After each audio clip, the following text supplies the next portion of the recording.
ओम शांति।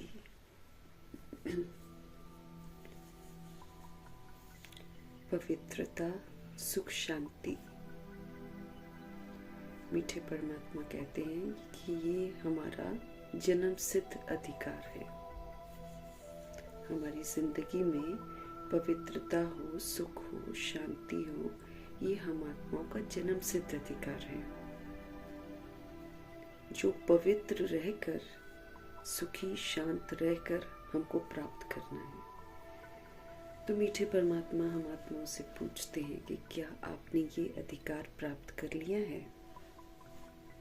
क्योंकि हमने अशांति फैलाई, हमने अपवित्रता धारण की, हमने दुख खरीदे। अब बाबा कहते हैं फिर से पवित्र रहो, तो फिर सुखी भी रहोगे, शांत भी रहोगे। सरल विधियां बताकर हम आत्माओं को हमारे ओरिजिनल स्वधर्म में ले जाने वाले पवित्रता के सागर परमपिता परमात्मा जी का तहे दिल से हम धन्यवाद करेंगे। पवित्रता की संपूर्ण धारणा करके एग्जाम्पल बनने वाले व्यक्त ब्रह्मा, अव्यक्त ब्रह्मा, गुप्त बड़ी माँ, big brother, great great grandfather का रोल प्ले करने वाली आत्मा ब्रह्मा जी का तहे दिल से हम धन्यवाद करेंगे। धन्यवाद करते हुए दोनों जबरदस्त लाइट्स को हाजिर नाजिर करते हुए मीठे मीठे परमपिता परमात्मा जी के जो महावाक्य है हम उन्हीं से समझेंगे। समझते हुए मीठे परमात्मा की जो समझ है, इस समझ की जो लहर है वो पूरे वायुमंडल में फैले, तत्वों में फैले, प्रकृति में फैले। दिल से दुआ करेंगे। फिर मीठे परमात्मा की जो समझ है ये यूनिवर्स में मौजूद सभी आत्माओं तक भी पहुँचे, ये भी हम दिल से दुआ करेंगे। उन आत्माओं तक पहुँचे जो इस समय वृद्ध शरीरों में है, लेकिन अज्ञानतावश दैहिक दुनिया में ही बंधे हुए हैं। उन तमाम आत्माओं का बुद्धि का योग परमात्मा की तरफ लगे, ये दिल से दुआ करेंगे। मीठे मीठे परमपिता परमात्मा की अद्भुत समझ जो है उन आत्माओं तक पहुँचे जो हम आत्माओं के साथ नकारात्मकता से कनेक्टेड है।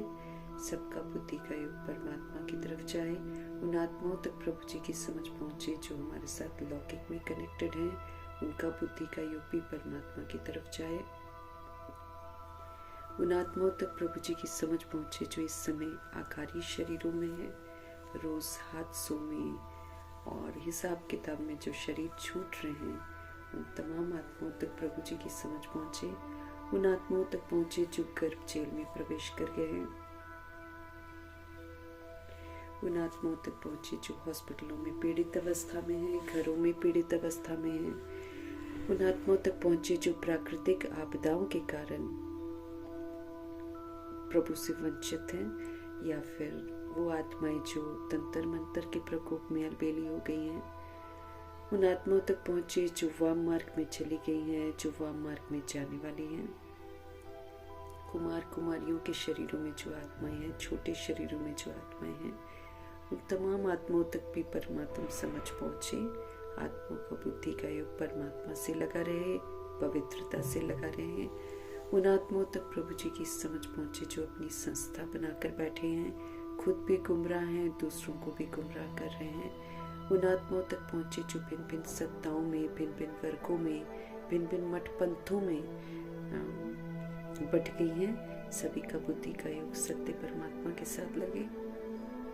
उन आत्माओं तक प्रभु जी की समझ पहुँचे जो दैहिक धंधे कर रही हैं, वैश्याएं, गणिकाएं, और जो उनसे ऐसे धंधे करवा रहे हैं। उन आत्माओं तक प्रभु जी की समझ पहुँचे जो यादव कौरव यवन बन गए हैं, उन तक प्रभु जी की समझ पहुँचे।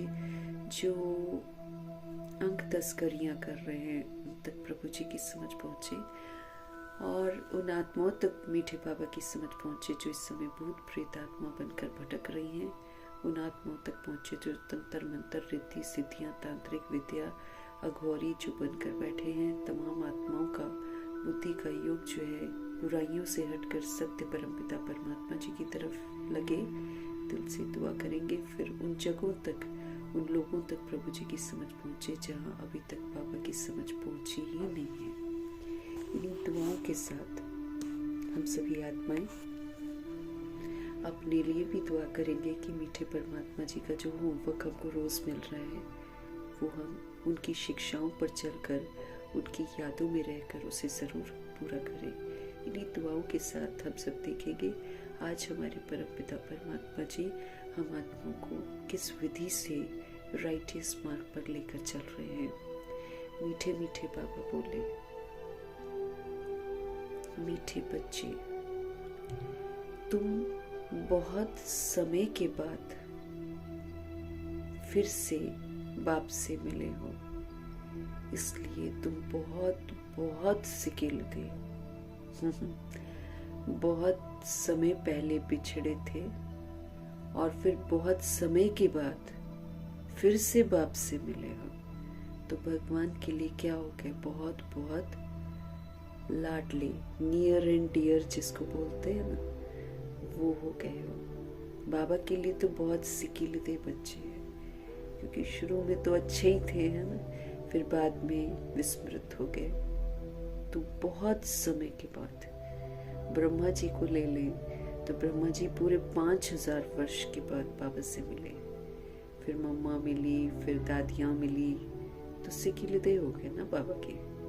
बहुत समय के बाद फिर से बाप से मिले हो, इसलिए तुम बहुत बहुत सिकिलदे हो। प्रश्न है,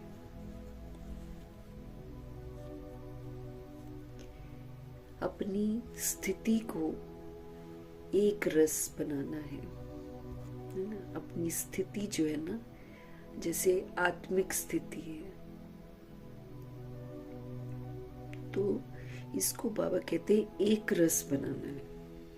एक रस बनाने के लिए बाबा स्पष्ट करते हैं कि ऐसा नहीं कि जो आज जैसे है बस वैसे ही बन के रह जाए, नहीं। एक रस मीन्स रोज आगे प्रोग्रेस होती जाए। आज से कल बेटर हो, कल से और बेटर ऐसे हो। एक रस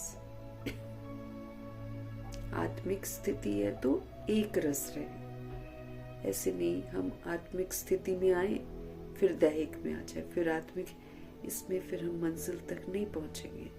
इसलिए बाबा हमको समझ देते हैं कि जितनी भी स्थितियों का जिक्र बाप दादा ने मुरलियों में कर रखा है, बहुत सारी स्थितियां हैं जिसमें स्थित होने का हमको अभ्यास करना है।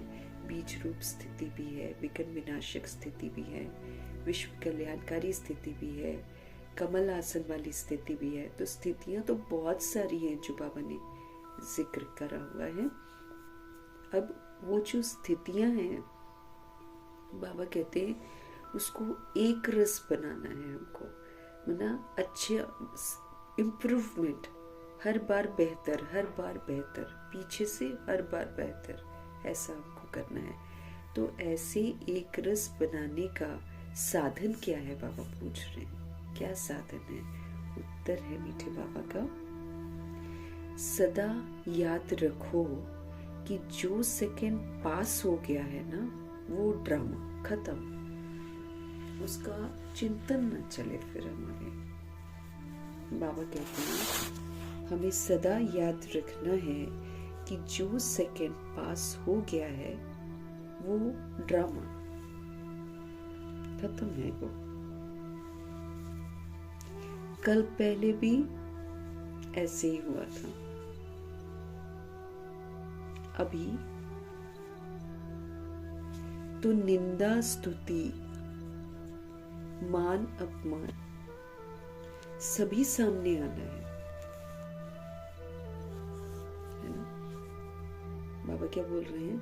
अभी तो निंदा स्तुति मान अपमान सब सामने आना है। इसलिए अपनी स्थिति को एक रस बनाने के लिए पास्ट का चिंतन मत करो।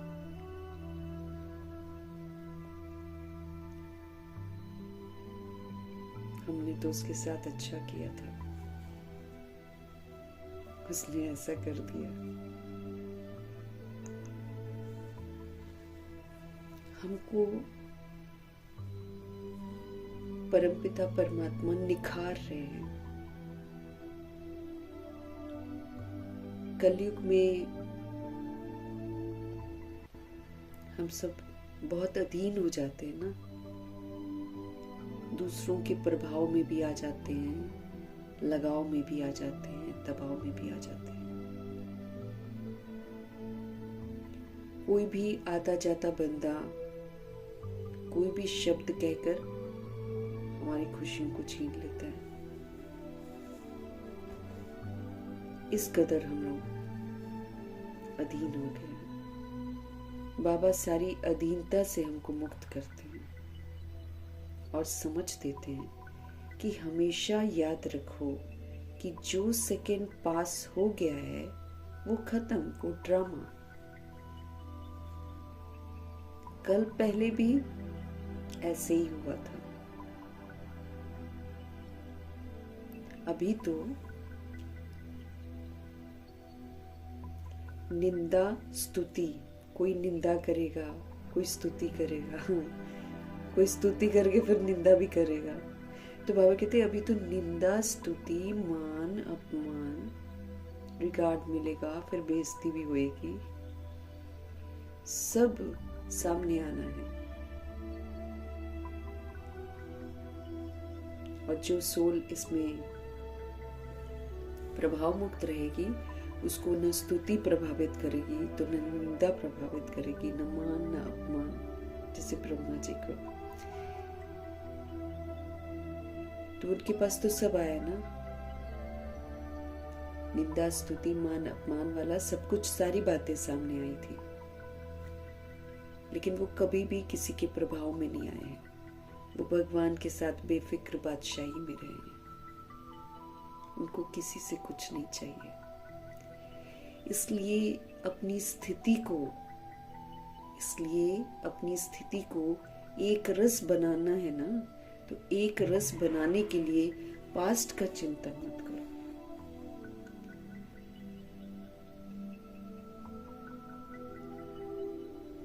अपनी स्थिति को एक रस बनाने के लिए पास्ट का चिंतन मत करो। बाबा कहते हैं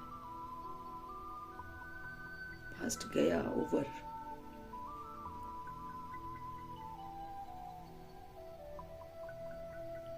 नहीं तो हम तो बार बार पास्ट की बात को याद करके मेरी अवस्था तो फिर उदासी वाली हो जाएगी। तो पास्ट में किसने क्या किया उसका चिंतन हमको नहीं करना, या पास्ट में हमारे साथ क्या हुआ उसका चिंतन नहीं करना, क्योंकि वो ड्रामा वो कल्प के बाद तो फिर होएगा।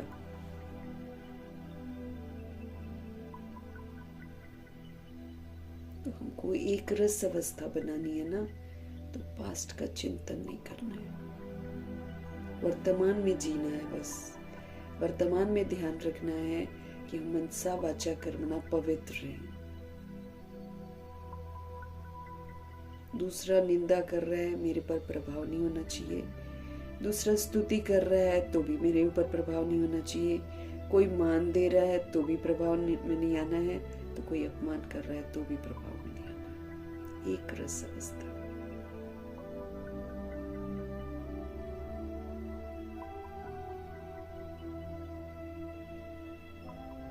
ओम शांति।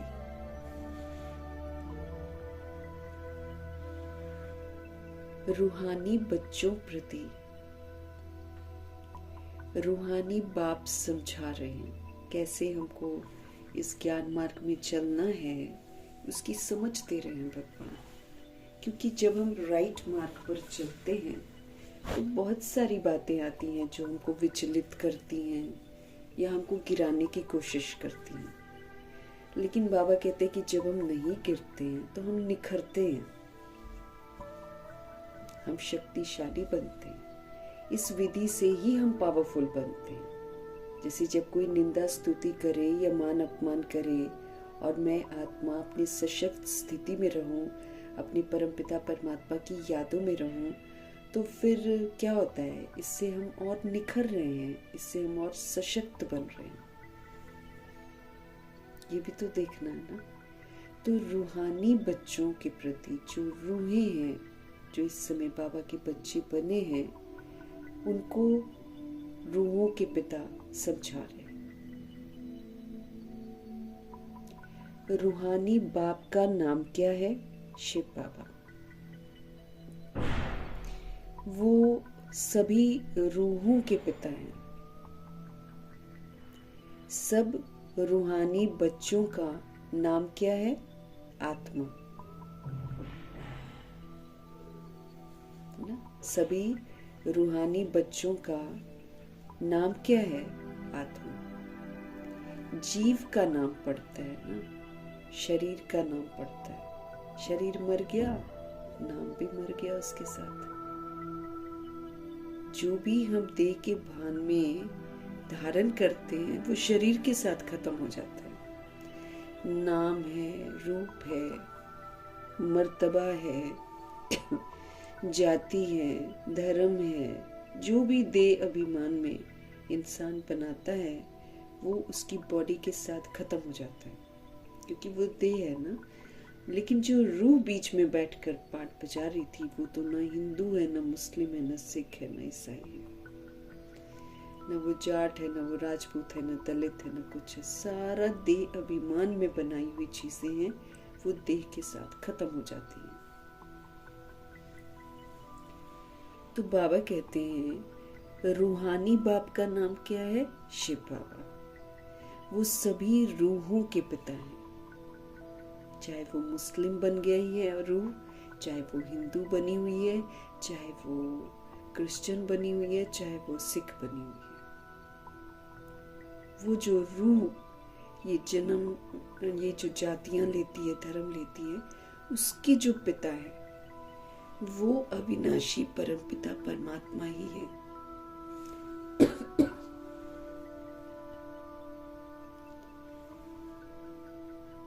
वो सभी रूहों के पिता हैं, वो चेंज नहीं होते। सब रूहानी बच्चों का नाम क्या है? जो रूहें हैं, जो भगवान के बच्चे हैं, उनका नाम क्या है? आत्मा। जीव का नाम पड़ता है। ये जो देहधारी होते हैं ये जीव का नाम रखते हैं, बॉडी का नाम रखते हैं।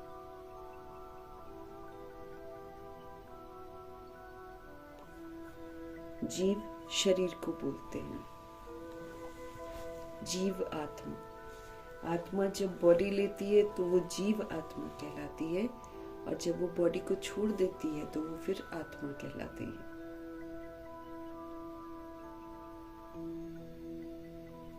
तो जीव का नाम पड़ता है, आत्मा का नाम तो वही रहता है।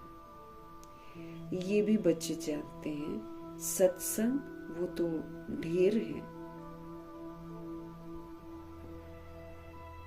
सत्संग ढेर है। ये जो है ना, ये है सच्चा सच्चा सत्य का संग, जो सत्य बाप राजयोग सिखाकर हमको सतयुग में ले जाते हैं।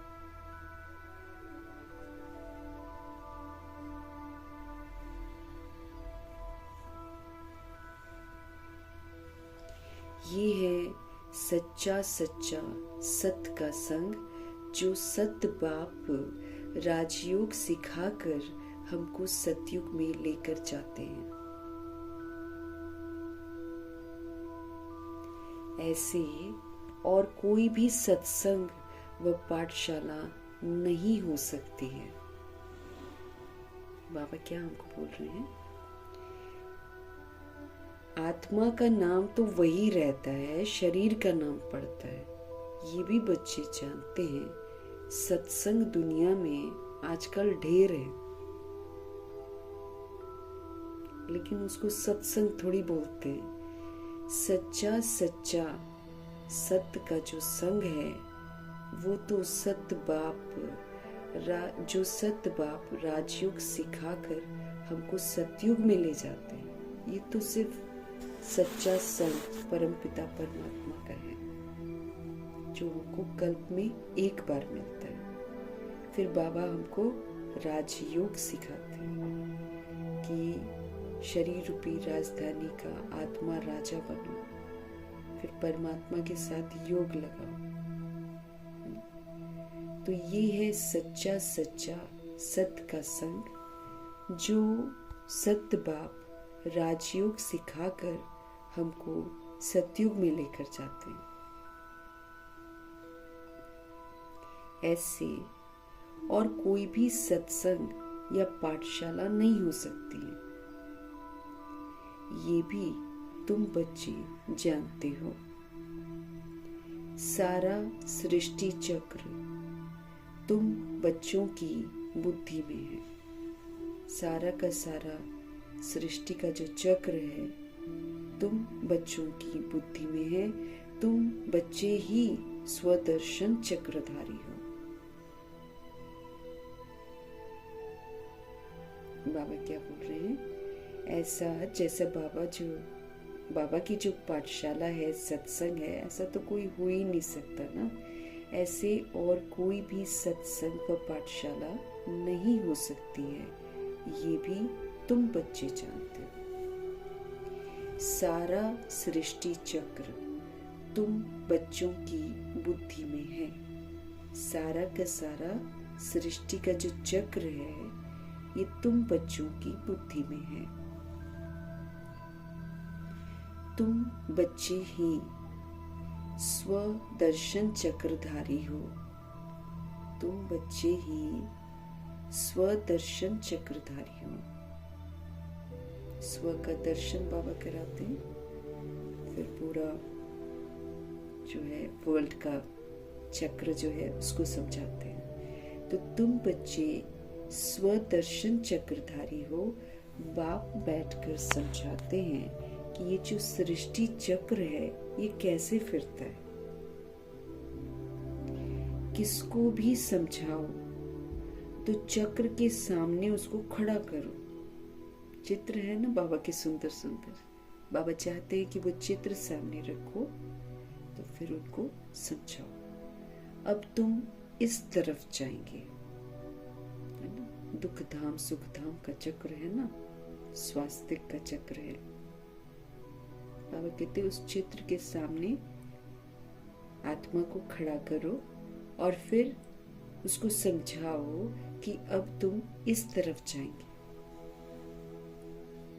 बाप जीव आत्माओं को कहते हैं, हमारे शिव बाबा जीव आत्माओं को कहते हैं कि तुम अपने को आत्मा समझो।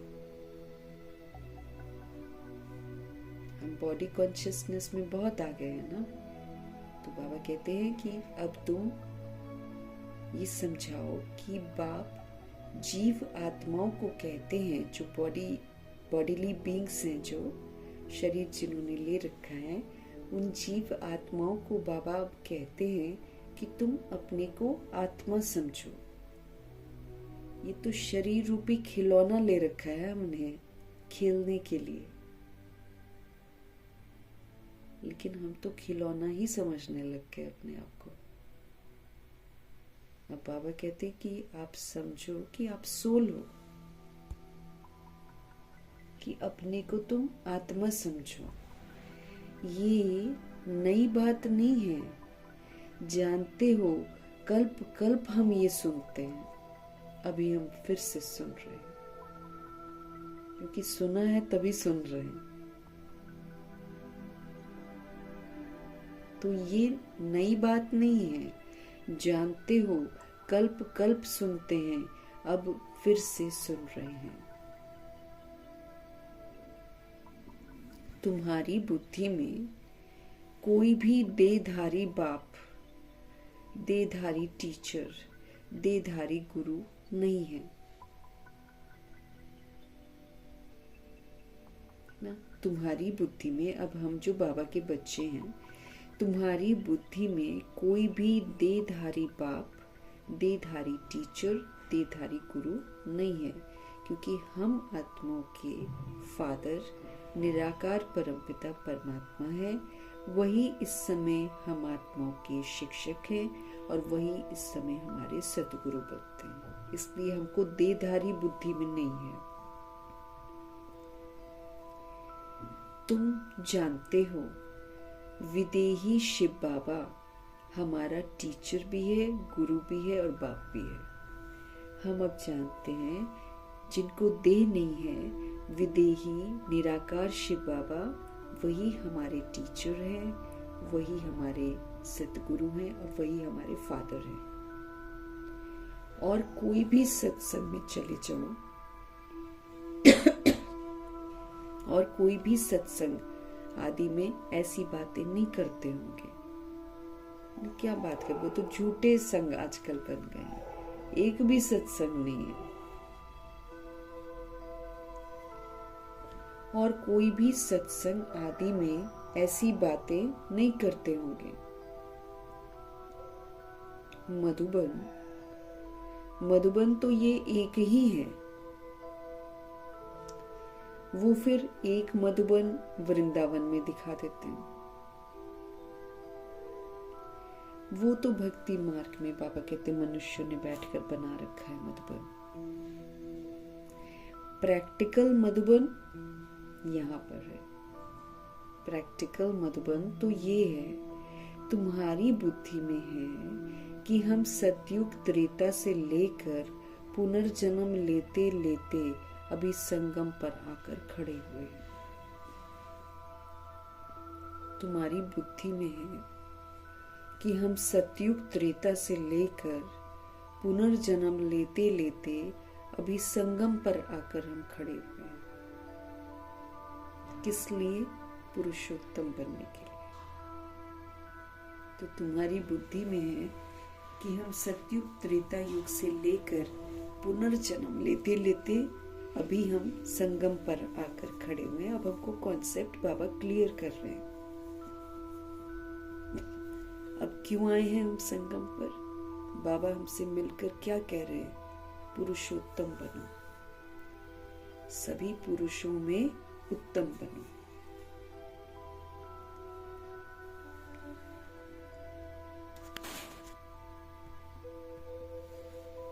हमको बाप ने आकर स्मृति दिलाई है।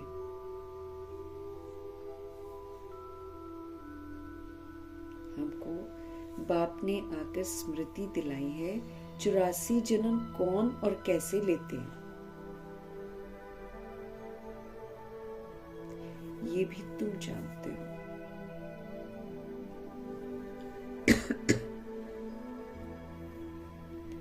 तो हम सब पुरुषोत्तम संगम युग पर किस लिए ध्यान खिंचवा रहे हैं? पुरुषोत्तम बनने के लिए। हमको भगवान क्यों मिले हैं? ताकि हम पुरुषोत्तम बने फिर से, अर्थात सभी आत्माओं में उत्तम पुरुषोत्तम। पुरुष आत्मा को बोलते हैं। हमको बाप ने आकर स्मृति दिलाई है 84 जन्म कौन और कैसे लेते हैं, वो भी तुम जानते हो। कैसे वर्णों से आत्मा गुजरती है, कैसे देवता वर्ण में आती है, फिर क्षत्रिय वर्ण में जाती है, फिर वैश्य वर्ण में जाती है, फिर शूद्र वर्ण में जाती है, फिर बाबा अडॉप्ट करके ब्राह्मण वर्ण में लाते हैं, जिसमें फिर पुरुषार्थ करके वो फरिश्ता बनती है, फिर वापस घर जाती है।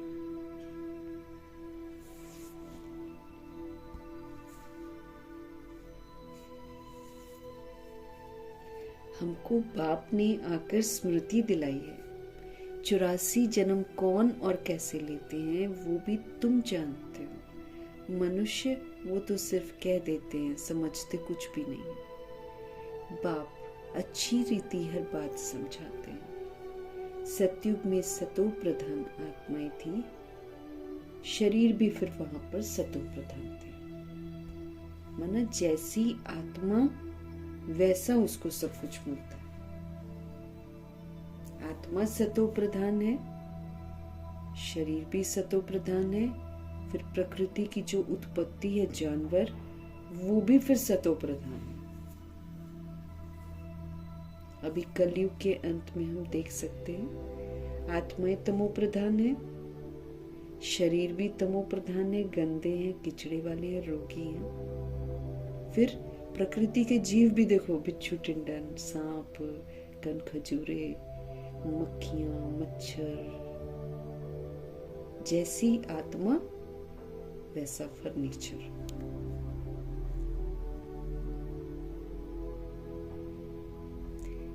सतयुग में सतो प्रधान आत्माएं थी, शरीर भी सतो प्रधान था। इसीलिए हम अभी कह नहीं सकते हैं इतने मच्छर हैं, इतनी मक्खियां हैं, ये है। अपने आप को ठीक करना है फटाफट। जो अपने आप को ठीक करता है उसको बाबा कहीं ना कहीं अच्छी जगह पर ले जाएगा।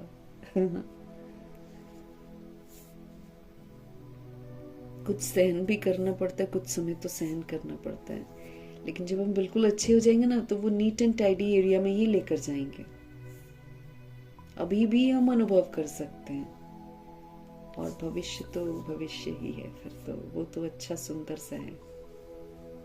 तो सब कुछ किस पर निर्भर करता है? सोल पर। सोल को ठीक होना है। सोल बैड हो गई है।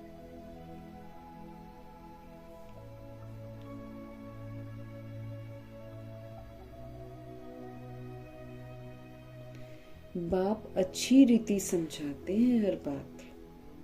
सतयुग में सतो प्रधान आत्माएं थी, तो शरीर वो भी सतो प्रधान ही थे। इस समय तो सतयुग नहीं है, ये तो है ही कलयुग।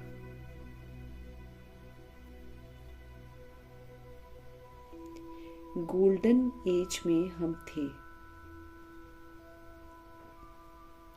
फिर चक्र लगाकर पुनर्जन्म लेते लेते हम आयरन एज में आ गए।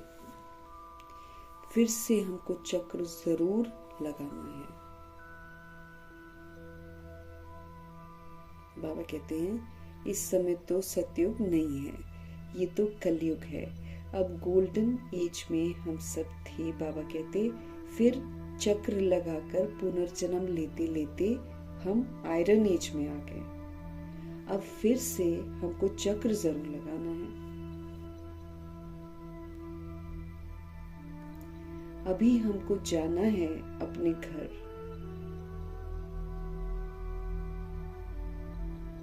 अभी हमको जाना है अपने घर। तुम सिकिलिदे बच्चे हो ना। एक बार सफाई होनी है सृष्टि की। वैसे भी ड्रामा जब खत्म होता है तो एक्टर्स अपने घर जाते हैं, तो यहाँ भी हमको एक बार अपने घर जाना है। अभी जाना है अपने घर। तुम सिकिलिदे बच्चे हो ना। सिकिलिदे उनको कहा जाता है जो गुम हो जाते हैं। जो बच्चे गुम हो जाते हैं ना, वो फिर प्यारे लगते हैं ना, ढूंढता है ना इंसान, बच्चे मेरे कहाँ चले गए, कहाँ चले गए। तो जब खोए हुए बच्चे मिल जाते तो कितना वो खुशी होती है ना। तो बाबा स्पष्ट कर रहे हैं कि सिकिलिदे उनको कहा जाता है जो गुम हो जाते हैं, फिर बहुत समय के बाद मिलते हैं। तुम 5000 वर्ष के बाद आकर मिले हो। हम जब भी मिलते हैं संगम युग में 5000 ईयर्स के बाद मिलते हैं भगवान से। तुम बच्चे ही जानते हो कि ये तो वही बाबा है जिसने 5000 वर्ष पहले इस सृष्टि चक्र का हमको ज्ञान दिया था। ये तो वही बाबा है। ये तो वही बाबा है जिसने 5000 वर्ष पहले इस सृष्टि चक्र का हमको ज्ञान दिया था। स्वदर्शन चक्रधारी हमको बनाया था।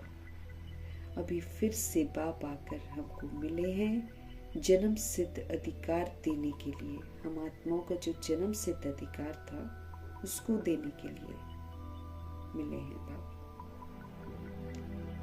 जन्म सिद्ध अधिकार देने के लिए यहाँ बाप रियलाइज कराते हैं।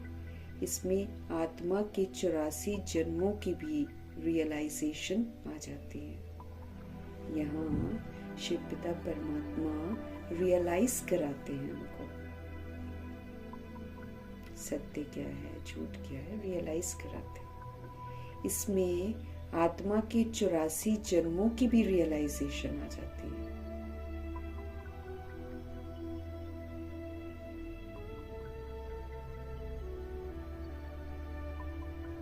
इसमें आत्मा के 84 जन्मों की भी रियलाइजेशन आ जाती है।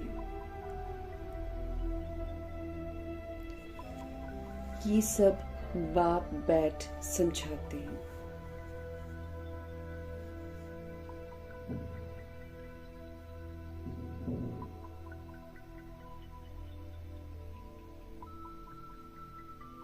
तो यहाँ बाप रियलाइज कराते हैं, इसमें आत्मा के 84 जन्मों की भी रियलाइजेशन आ जाती है। ये सब बाप बैठ समझाते हैं, जैसे 5000 वर्ष पहले भी समझाया था। मनुष्य को देवता या कंगाल को सिरताज बनाने के लिए जो बाबा रियलाइजेशन कराते हैं 84 जन्मों की, जो बाबा बैठकर समझाते हैं हम आत्माओं को, तो जैसे 5000 वर्ष पहले भी उन्होंने समझाया था, मनुष्य को देवता या कंगाल को सिरताज बनाने के लिए, मनुष्य को देवता बनाने के लिए और कंगाल को सिरताज बनाने के लिए उन्होंने पहले भी समझाया था। तुम समझते हो हमने 84 पुनर्जन्म लिए हैं। तुम समझते हो हमने 84 पुनर्जन्म लिए हैं। जिन्होंने नहीं लिए हैं वो यहाँ सीखने के लिए आएंगे भी नहीं, है ना। जो सतयुग त्रेता युग में आए होंगे वही आएंगे, जो सतयुग त्रेता युग में नहीं आए होंगे वो तो आएंगे ही नहीं, उनको समझ में ही नहीं आएगा। जिन्होंने 84 जन्म नहीं लिए हैं वो यहाँ सीखने के लिए आएंगे भी नहीं, कोई थोड़ा समझेंगे। अब 16,108.33 करोड़ बच्चे जो हैं इन तक मुरलियां पहुंचती हैं, लेकिन उनमें से कोई थोड़ा ही समझेंगे। नंबरवार तो सब होते हैं ना, बाबा कह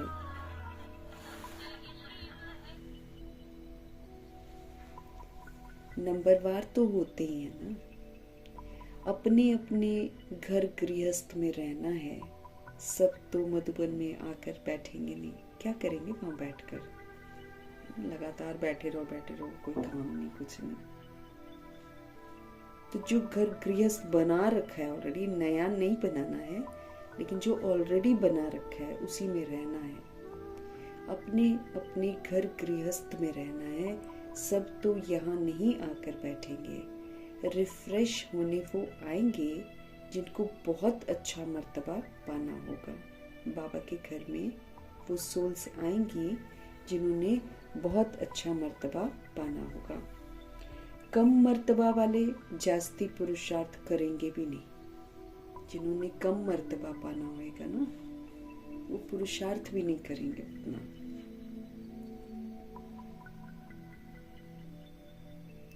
ये ज्ञान ऐसा है, थोड़ा भी पुरुषार्थ किया ना वेस्ट नहीं जाता, उसका बाबा रिटर्न जरूर देते हैं। ये तो ऐसा सुंदर ज्ञान है जिसमें अगर कोई सोल थोड़ा भी पुरुषार्थ करती है ना तो वो कभी वेस्ट नहीं जाएगा। सजा वो खाएगा क्योंकि उसने पूरा तो पुरुषार्थ किया नहीं, सजा तो मिलेगी। ये तो बाबा बार बार स्पष्ट करे, क्योंकि पहले ना बहुत सारी सोल्स जो होती हैं शुरू में ये सोचती है कोई बात नहीं, इतना ज्यादा धारणा कौन कर सकता है, ये तो बड़ा डिफिकल्ट है, कोई बात नहीं, हम आ गए ना, अब हम स्वर्ग में तो जाएंगे, अब वहां हमको माली बना दे चाहे कुछ बनाते हैं, हम कर लेंगे सारा काम। अब वो तो सोच लिया। लेकिन बाबा ये भी तो बताते हैं कि लक्ष्य जब लक्ष्मी नारायण का पढ़ाई का है, ये लक्ष्य प्राप्त करने वाली सोल ही तो सजाओं से मुक्त होती है। जो 63 जन्म हम आत्माएं ड्रामा के कटघरे में खड़े हैं, 63 जन्म के उल्टे कर्मों की वजह से हम ड्रामा के कटघरे में खड़े हैं। तो वो तो हमको पनिशमेंट देगा, लेकिन बाबा हमको बचाने के लिए आते हैं, हमको सिखाते हैं।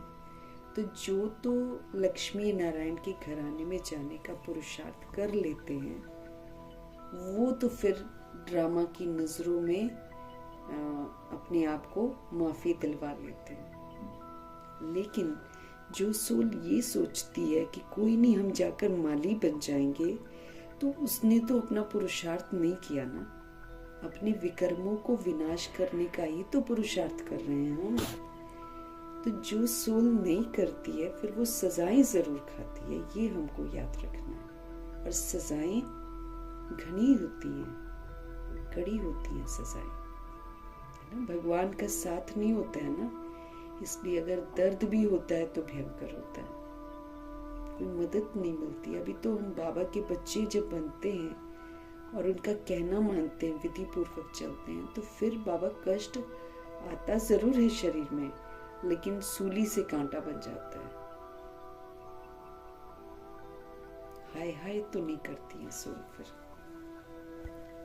तो इसीलिए हमको अच्छे से समझना है कि अगर हम थोड़ा पुरुषार्थ करेंगे, वो व्यर्थ तो नहीं जाएगा, लेकिन थोड़ा किया है ना, इसीलिए सजा जरूर खाएंगे।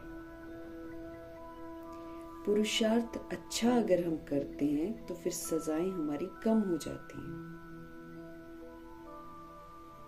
क्योंकि देखो कर्म भोग वगैरह तो आता है ना, लेकिन जो एक सफरिंग होता है, एक कष्ट होता है ना, वो कम हो जाता है।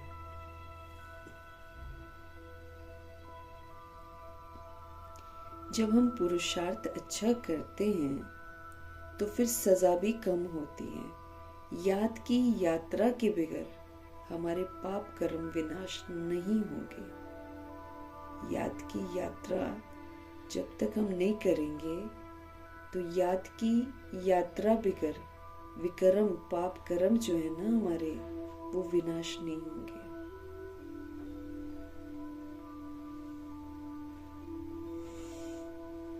बिना याद हमने विकर्म कर रखे हैं ना। सबसे पहले तो मेरे को ये रिस्पॉन्सिबिलिटी लेनी है कि पाप कर्म तो हमने अज्ञानता में बहुत किए हैं, इसको पहले स्वीकार करना है।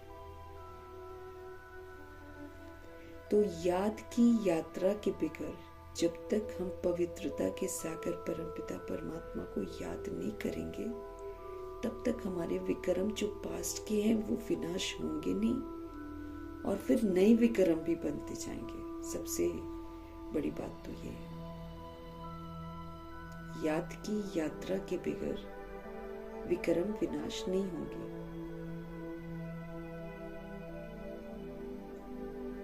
उल्टा और बन जाएंगे,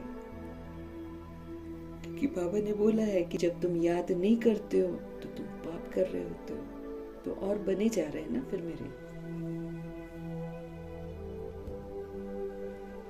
बाबा कहते ये तो घड़ी घड़ी अपने को याद कराओ, अपने साथ बात करनी, भाई अपनी रिस्पॉन्सिबिलिटी तो हमको लेनी है ना। तो बाबा कहते हैं ये जो बात है ना कि याद की यात्रा के बिना मेरे पाप कर्म विनाश नहीं होंगे, और मैंने पाप कर्म कर रखे हैं, ये घड़ी घड़ी अपने आप को याद कराओ, तब फिक्र होगी ना। नहीं तो धर्मराजपुरी में बहुत सजा खाएंगे, आंखों को सजा, कानों को सजा। जिस जिस इंद्रिय से हम पाप करते हैं, वही वही इंद्रिय को सजा मिलेगी। आत्मा अनुभव करेगी सजा।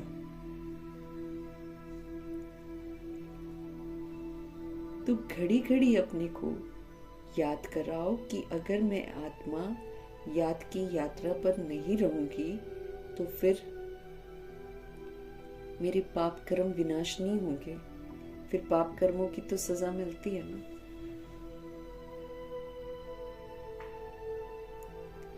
कोई भी मनुष्य मिले, पहले तो उनको ये समझाना है कि तुम अपने को आत्मा समझो।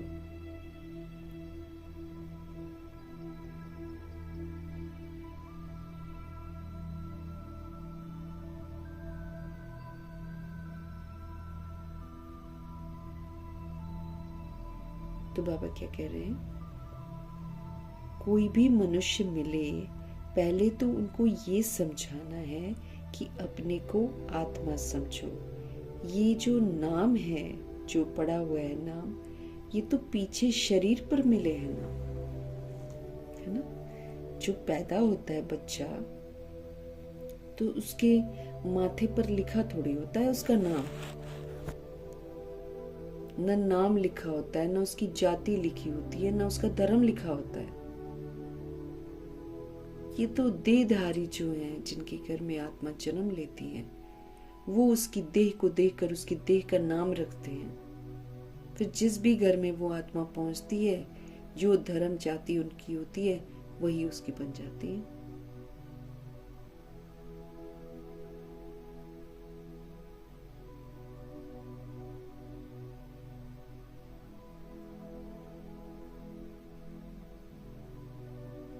तो बाबा कह रहे हैं, ये नाम जो शरीर के हैं, ये तो पीछे शरीर पर मिले हैं। किसको बुलाएंगे शरीर के नाम पर ना, इस संगम पर ही बेहद का बाप सभी आत्माओं के पिता रूहानी बच्चों को बुलाते हैं। आओ बच्चे आओ, सत्य ज्ञान लो।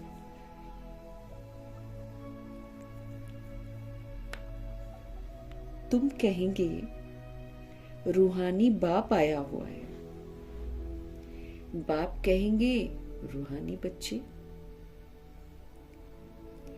पहले रूह फिर बच्चों का नाम लेते हैं।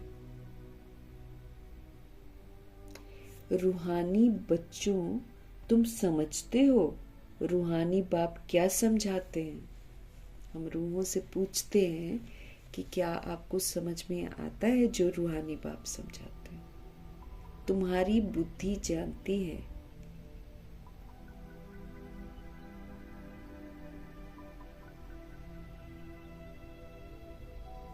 बाबा कहते हैं, तुम्हारी बुद्धि जानती है शिव बाबा इस भागीरथ पर विराजमान है।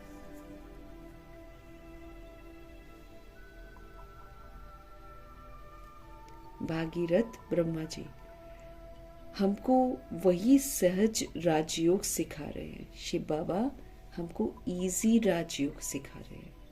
अपने को आत्मा समझ परमात्मा को याद करो।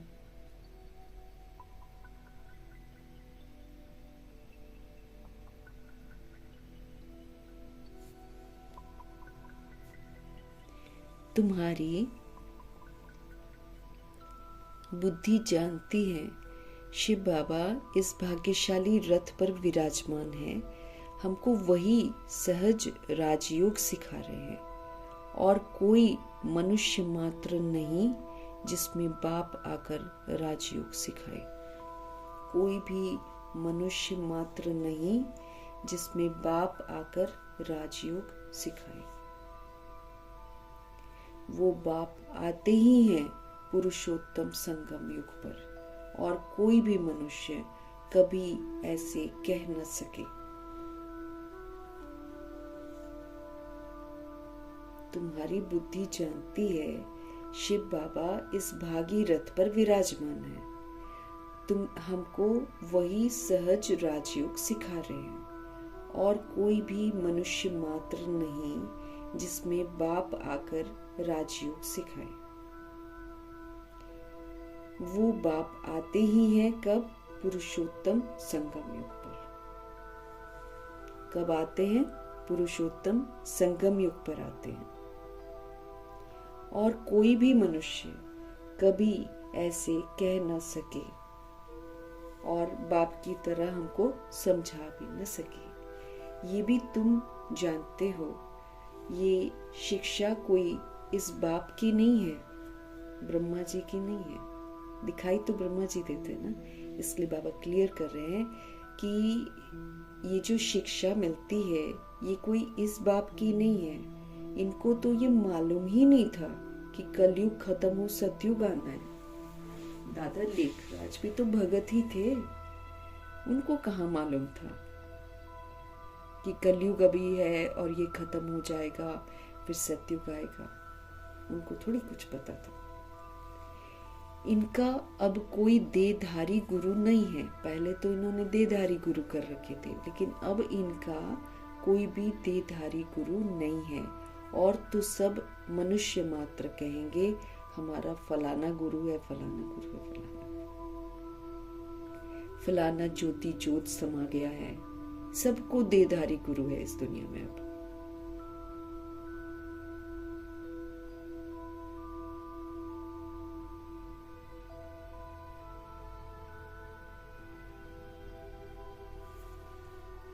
बाबा कहते हैं बाकी जितने मनुष्य मात्र हैं वो तो कहेंगे हमारा फलाना गुरु है, फलाना ज्योति ज्योत समा गया है। सबके देहधारी गुरु है। धर्म स्थापक देख लो, क्राइस्ट ले लो, मोहम्मद ले लो, इब्राहिम ले लो, बुद्ध ले लो, सब के सब देहधारी हैं। ये धर्म किसने स्थापन किया? परम पिता परमात्मा त्रिमूर्ति शिव बाबा ने ब्रह्मा के द्वारा सत्य धर्म स्थापन किया। आदि सनातन देवी देवता धर्म, पवित्रता का धर्म, ये परम पिता परमात्मा त्रिमूर्ति शिव बाबा ने ब्रह्मा के द्वारा स्थापन किया। इनके शरीर का नाम ब्रह्मा है। इनके शरीर का नाम ब्रह्मा है। क्रिश्चियन लोग कहेंगे क्राइस्ट ने ये धर्म स्थापन किया। क्रिश्चियन लोग कहेंगे क्राइस्ट ने ये धर्म स्थापन किया। वो तो देहधारी है। चित्र भी है। इस धर्म के स्थापक का चित्र क्या दिखाएंगे? ये जो सत्य धर्म है, पवित्रता का जो धर्म है, आदि सनातन देवी देवता धर्म जो है, इनके स्थापक का चित्र क्या दिखाएंगे? शिव का ही दिखाएंगे ना। निराकार शिव को ही तो दिखाएंगे। शिव के चित्र भी कोई बड़े हैं, कोई छोटे बनाते हैं। छोटे शिवलिंग, बड़े शिवलिंग। तो वो बिंदी ही, तो वो बिंदी है ना, है तो वो बिंदी ही। नाम रूप भी है, परंतु है तो अव्यक्त ना। व्यक्त भाव उनमें नहीं है। बॉडी नहीं है, बॉडी का आकार नहीं है उनका। उनका तो आकारी शरीर भी नहीं है। इसीलिए नाम रूप है, लेकिन अव्यक्त है। इन आंखों से ही नहीं देख सकते, बाकी तो बात ही छोड़ दो। इतना अव्यक्त है, इतना सूक्ष्म है कि हम इन आंखों से नहीं देख सकते।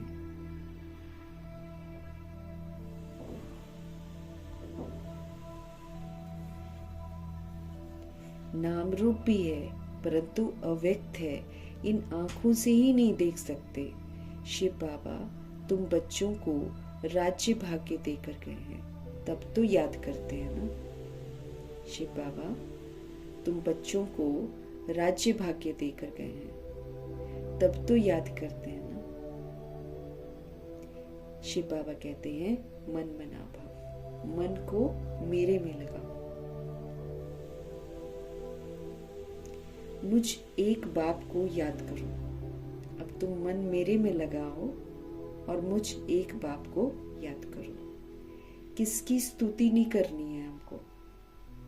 अब हमको किसी की स्तुति नहीं करनी है। और आत्मा की बुद्धि में कोई देह याद ना आए अब हमको। एक तो हमको स्तुति भजन बंदगी जैसे पहले करते थे, वैसे हमको नहीं करनी है। किसी की भी स्तुति नहीं करनी है। आत्मा की बुद्धि में कोई देह याद नहीं आनी चाहिए।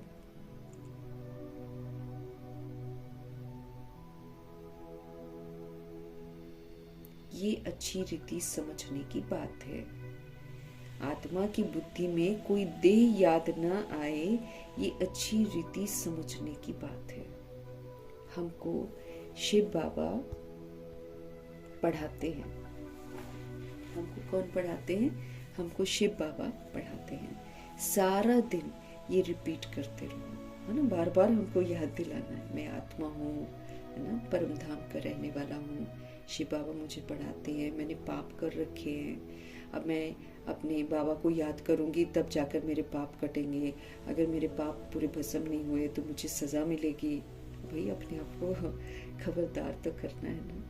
थोड़े से समय में ही मुझे करना है, सब कुछ अचानक हो जाएगा, अगर रह गए तो गर्भ जेल में भी जाना पड़ जाएगा, ऐसे ऐसे करके अपने आप को समझाते हुए पुरुषार्थ में तत्पर रहना है।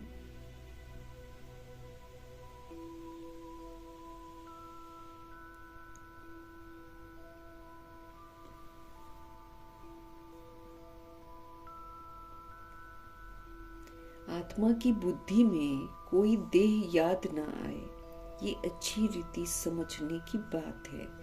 हमको शिव बाबा पढ़ाते हैं, सारा दिन ये रिपीट करते रहो कि हमको शिव बाबा पढ़ाते हैं, हमको शिव बाबा पढ़ाते हैं। शिव भगवान वाच, पहले पहले तो अल्फ ही समझना पड़े। शिव भगवान वाच है, पहले पहले तो अल्फ ही समझना पड़े। ये पक्का नहीं किया और बेते बताई तो कुछ भी बुद्धि में उसके बैठेगा।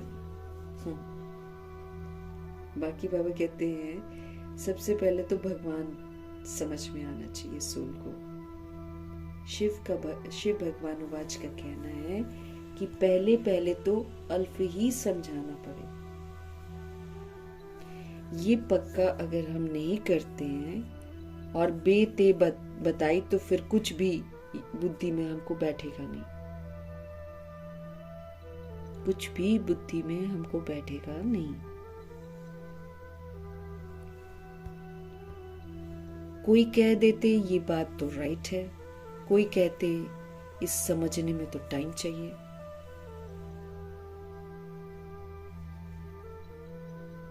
कोई कह देते हैं कि ये बात तो राइट है, कोई फिर कहते इस समझने में तो टाइम चाहिए, कोई कहते विचार करेंगे। किस्म किस्म के आत्माएं आती हैं ना। ये है नई बात। परमपिता परमात्मा शिव आत्माओं को बैठकर पढ़ाते हैं। विचार चलता है क्या करें जो मनुष्यों को ये बात समझ में आ जाए।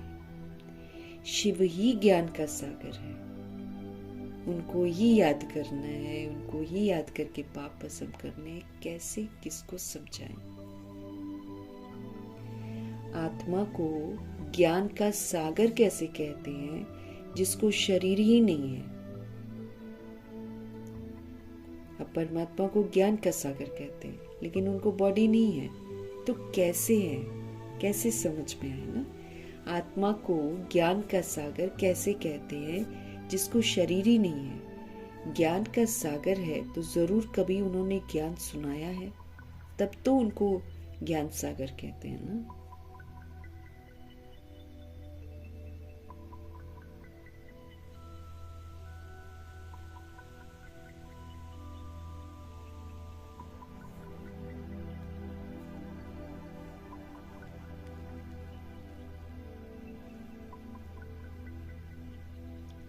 शिव ही ज्ञान के सागर हैं।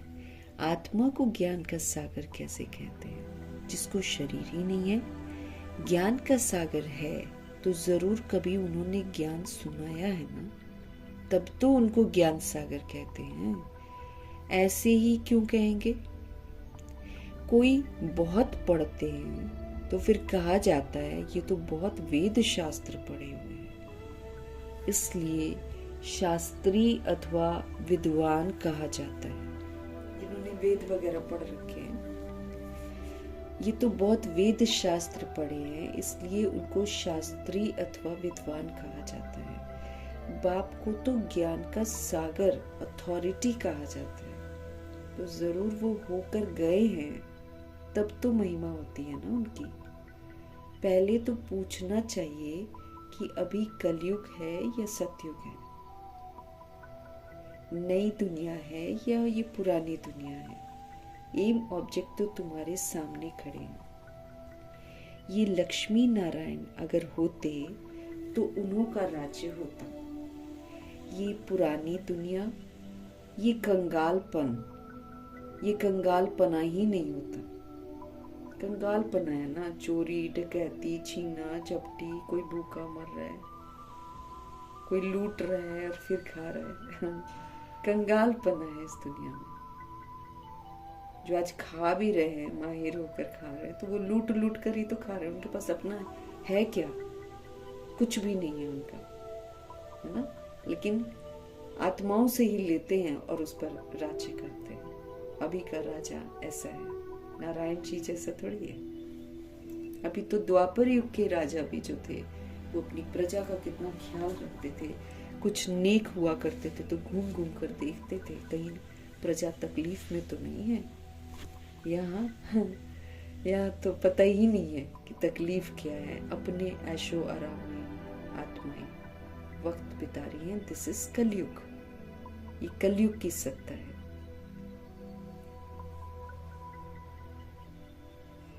ये पुरानी दुनिया, कंगालपना वहां पर होता नहीं है। अभी तो सिर्फ इन्हों के चित्र हैं, मंदिर में मॉडल्स दिखाते हैं, नहीं तो उन्हों के महल, बगीचे,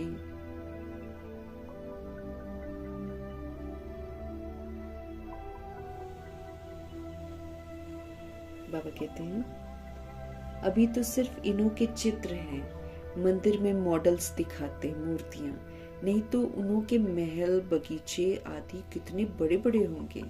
सिर्फ मंदिर में थोड़ी रहते होंगे। प्रेसिडेंट का मकान कितना बड़ा है। देवी देवता तो बड़े बड़े महलों में रहते होंगे, बहुत जगह होगी। वहां डरने आदि की बात ही नहीं होती है। वहां कोई डरता नहीं है, वहां डरने आदि की बात ही नहीं होती है। सदैव वहां पर फुलवाड़ी रहती है, कांटे होते ही नहीं है। वहां जो फूल होंगे ना उनमें कांटे ही नहीं होंगे। क्यों? क्योंकि आत्माओं में कांटापन नहीं होगा।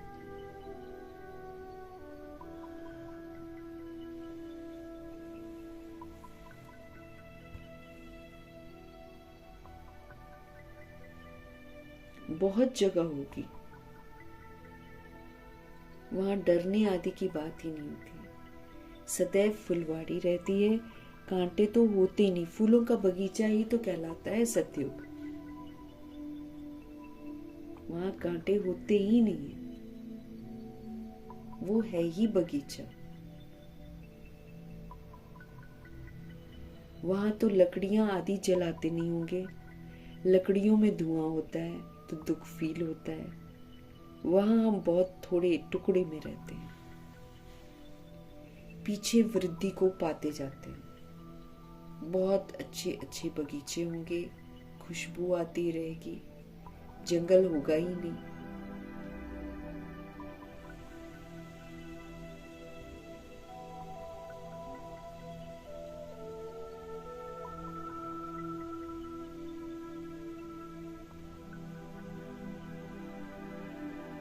तो बाबा कह रहे हैं बहुत अच्छे अच्छे बगीचे होंगे, खुशबू आती रहेगी, जंगल तो वहां होगा ही नहीं। अभी फीलिंग आती है, देखते तो नहीं है। तुम ध्यान में बड़े बड़े महल आदि देख आते हो, वो तो यहाँ बना नहीं सकते। साक्षात्कार हुआ फिर गुम हो जाएगा। साक्षात्कार किया तो है ना, राजाएं, प्रिंस प्रिंसेस होंगे, बहुत रमणीक स्वर्ग होगा, बड़ा ही इंटरेस्टिंग होगा। रमणीक, बहुत ही रमणीक स्वर्ग होगा। जैसे यहाँ पर मैसूर है ना आदि रमणीक है, ऐसे वहाँ बहुत अच्छी हवाएं लगती रहती हैं, पानी के झरने बहते रहते हैं। आत्मा समझती है हम अच्छी अच्छी चीजें बनाएं। आत्मा को स्वर्ग तो याद आता है ना।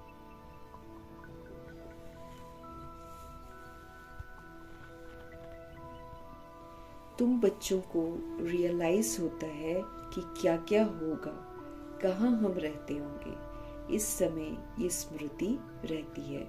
चित्रों को देखो,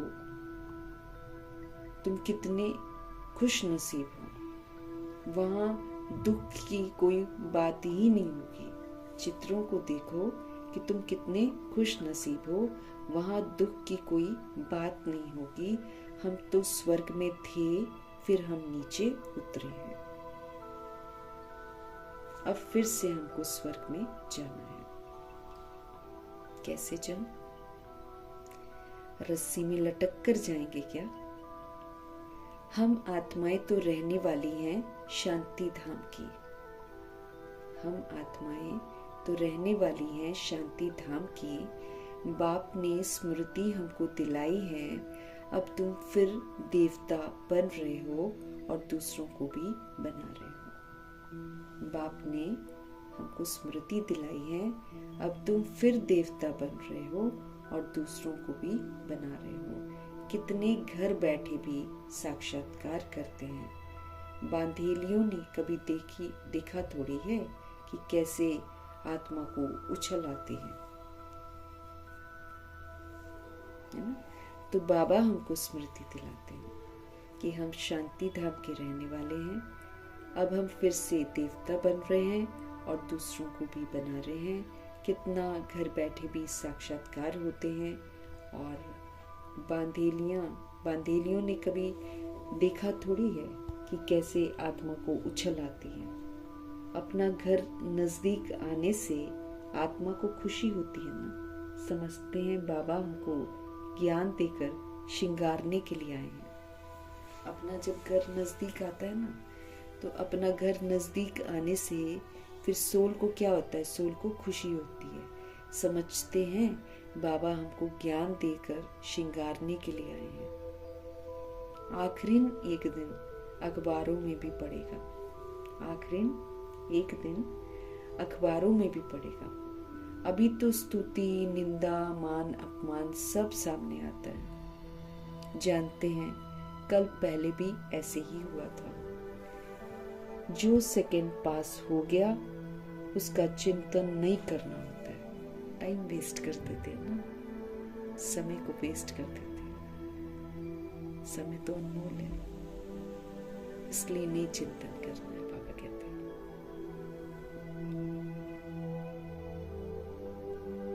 जो सेकंड पास हो गया उसका चिंतन नहीं करना होता है। अखबारों में कल पहले भी ऐसे पड़ा था, फिर पुरुषार्थ किया जाता है ना। हंगामा तो जो हुआ था सो हो गया। हंगामा भी हुआ था, तो हंगामा जो था, जो होना था सो तो हो गया। नाम तो हो गया ना। फिर तुम रिस्पॉन्ड करते हो। कोई पढ़ते हैं, कोई नहीं पढ़ते हैं।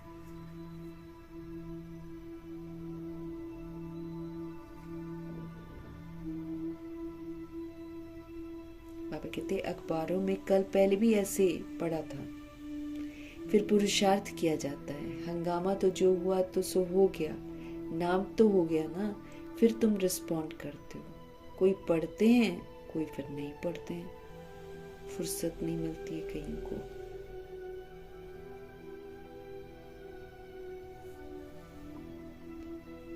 और कामों में लग जाते हैं। अभी तुम्हारी बुद्धि में है कि ये बेहद का बड़ा ड्रामा है। 5000 वर्ष का कोई ड्रामा होता नहीं है ना, तो ये बेहद का बड़ा ड्रामा है। टिक टिक तो इसमें चलती ही रहती है। चक्र फिरता ही रहता है। एक सेकंड में जो पास हुआ फिर 5000 वर्ष के बाद वो रिपीट होगा। इसलिए बाबा कहते उसका चिंतन मत करो। जो हो गया खत्म। जैसे ब्रह्मा जी को रात में जो हुआ खत्म, उनके जहन में भी नहीं होता था।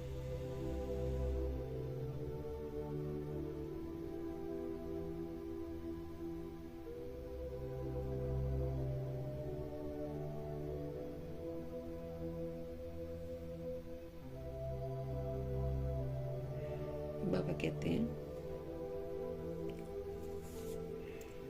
ये बेहद का बड़ा ड्रामा है। टिक टिक चलती रहती है, चक्र फिरता रहता है। एक सेकंड में जो पास हुआ फिर 5000 वर्ष के बाद वो रिपीट होगा। जो हो गया सेकंड के बाद ख्याल में आता है ये भूल हो गई, ड्रामा में नूत गया, है ना। सेकंड जो पास हो गया, बाबा कहते हैं एक सेकंड भी जो पास हुआ है ना, वो अब 5000 वर्ष के बाद रिपीट होगा। जो हो गया सेकंड के बाद ख्याल में आता है कि ये भूल हो गई, ड्रामा में नूत गया। लेकिन बाबा कहते तुमने तो कर दी भूल, लेकिन ड्रामा में वो फिक्स हो गया, फिर से वैसे ही होगा।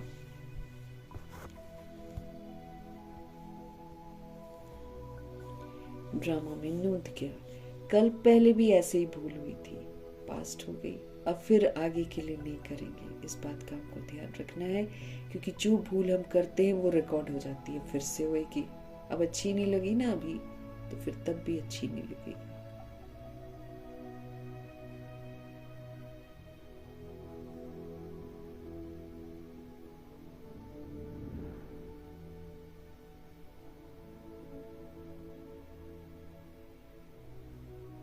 तो बाबा कह रहे हैं, भूल तो कर देते हो, लेकिन भूल नोंद हो जाती है। तो अब हमको भूलें नहीं करनी है, अब फिर आगे के लिए नहीं करेंगे। पुरुषार्थ करते रहते ना, तुमको समझाया जाता है घड़ी घड़ी ये भूल अच्छी नहीं है,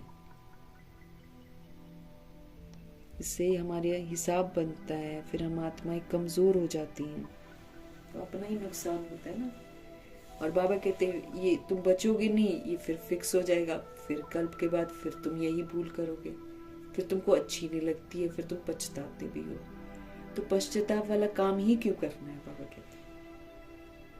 तो ये भूल अच्छी नहीं है, ये कर्म अच्छा नहीं है, दिल खाती होगी हमसे ये खराब काम हुआ। सबसे बड़ी बात है, जब हम बाबा की श्रीमत पर नहीं चलते हैं और हम गलती करते हैं तो दिल को खाता है वो, हमसे ये खराब काम हुआ। बाप समझा नहीं देते हैं, ऐसे मत करो, किसी को दुख होगा, मत करो ऐसे, मना की जाती है।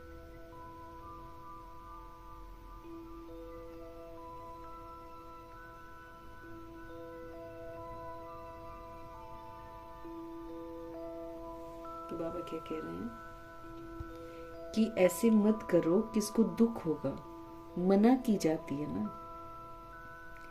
बाप बतला देते हैं कि ये काम नहीं करना, बिगर पूछे चीज उठाया उसको चोरी कहा जाता है। बाबा के घर में चाहे हम जहां भी रहते हैं, वो भी तो सेवा स्थान है, वो भी तो सेवा स्थान है ना। लेकिन बाकी ऑफकोर्स सेंटर्स पर या मधुबन में है ना, बिना पूछे कोई चीज उठाई वो चोरी में गिनी जाएगी, चोरी में गिनी जाएगी।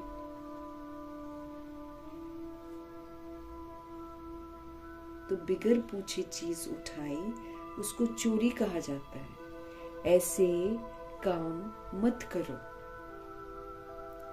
कड़वा मत बोलो। ये हमारा हिसाब किताब बन जाता है, आज हम कड़वा बोले कल वो कड़वा बोलेंगे। संस्कार फिर मेरा कलयुगी बन रहा है, बनाना हमको सतयुगी है। कड़वा बोलकर हम खुद भी तो शांत नहीं रहते हैं, मन खराब हो जाता है। बाद में रियलाइजेशन होता है ऐसे नहीं बोलना चाहिए था, होता है ना। तो बाबा कहते हैं ऐसे काम मत करो, कड़वा मत बोलो।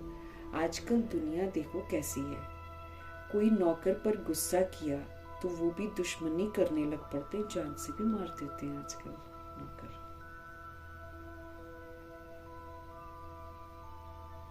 कोई नौकर पर गुस्सा किया किसी बात पर तो वो भी दुश्मनी करने लग पड़ते हैं। वहां तो शेर बकरी आपस में खीरखंड रहते हैं, वहां सतयुग में देख लो तो शेर और बकरी कॉम्बिनेशन नहीं है। कलयुग में शेर तो खा जाएगा बकरी को, लेकिन वहां आपस में खीरखंड रहते हैं, एक साथ बैठे होते हैं, क्योंकि इंसान अच्छा है तो वहां जानवर भी अच्छे हैं। इंसान का ही प्रभाव पड़ता है सृष्टि पर। उसी जो आत्मा होती है ना, वो जैसी होती है वैसा ही वायुमंडल बनाती है, फिर वो जैसी होती है फिर वैसे ही जीव बनते हैं।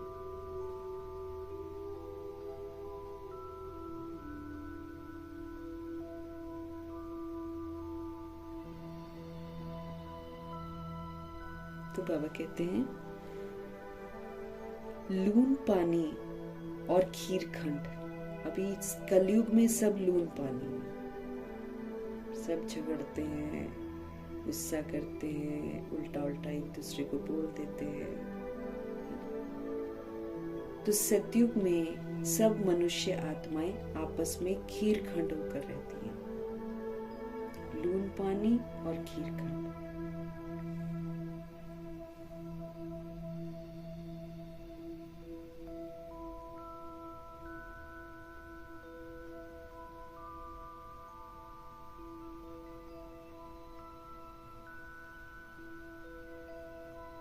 तो सतयुग में सब मनुष्य आत्माएं आपस में खीर खंड होकर रहती हैं, और इस रावण की दुनिया में सब मनुष्य लून पानी है। बाप बच्चा भी लून पानी है। सच्ची, घर में भी झगड़े होते हैं, बाप और बच्चा आपस में झगड़ते हैं। काम महाशत्रु है, काम विकार महाशत्रु है।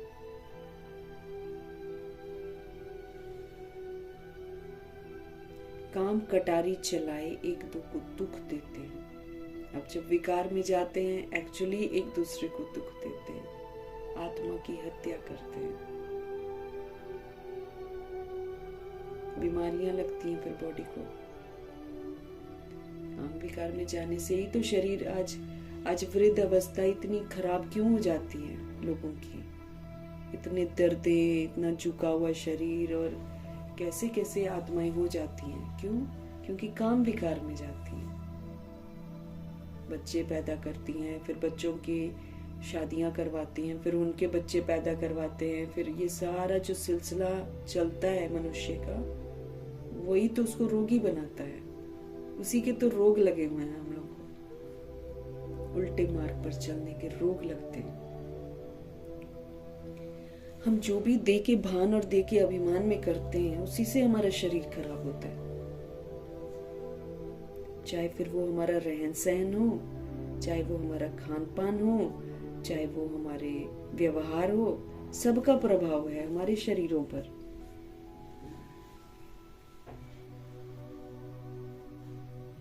सतयुग में 150 का बॉडी होता है।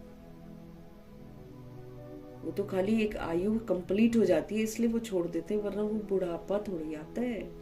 जैसे यहाँ बुढ़ापा आता है, वहां नहीं आता। उनका 150 वाला बॉडी भी बहुत अच्छा होता है, लेकिन सिर्फ उससे ज्यादा आयु कमाई नहीं है ना। एक लिमिट होता है ना हर एक चीज का। बस खाली 150 के बाद वो बॉडी चेंज करते हैं।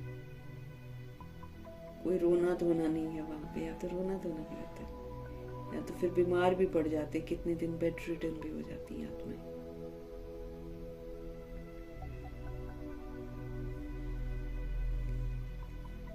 ये सारी दुनिया ही लून पानी हो गई है।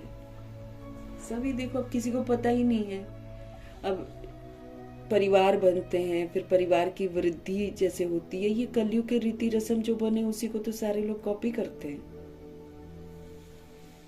अब कैसे भी करके किसी के साथ भी शादी करेंगे ही करेंगे। अब तो आजकल है कि लोग अपना कर लेते हैं कि नहीं करनी हमको, नहीं तो एक जमाना हुआ करता था जीना मुश्किल कर देते थे लोग। क्यों नहीं हुई, क्यों नहीं हुई, क्या कमी है। ये घर वालों को उतनी चिंता नहीं होती जितनी बाहर वालों को होने लग जाती है। क्यों? सोचते हम डूबे हैं तो सब डूबे। एक्चुअली सोल की यही टेंडेंसी हो जाती थी अभिमान में, हम गिरे हैं ना सबको गिराएंगे। अब देखो किसी दो पवित्र आत्माओं को गिराने के लिए कितनी कौम इकट्ठी होती है, कितने लोग नाचते हैं उस दिन, गाएंगे, नाचेंगे, खाएंगे, पिएंगे। क्या कर रहे हैं? किसी आत्मा की हत्या करने का जश्न मना रहे हैं,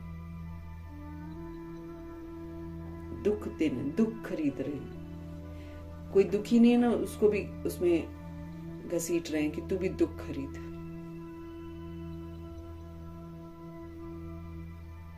सब लून पानी है। फिर आपस में कर्म कूटते हैं, फिर आपस में लड़ते हैं।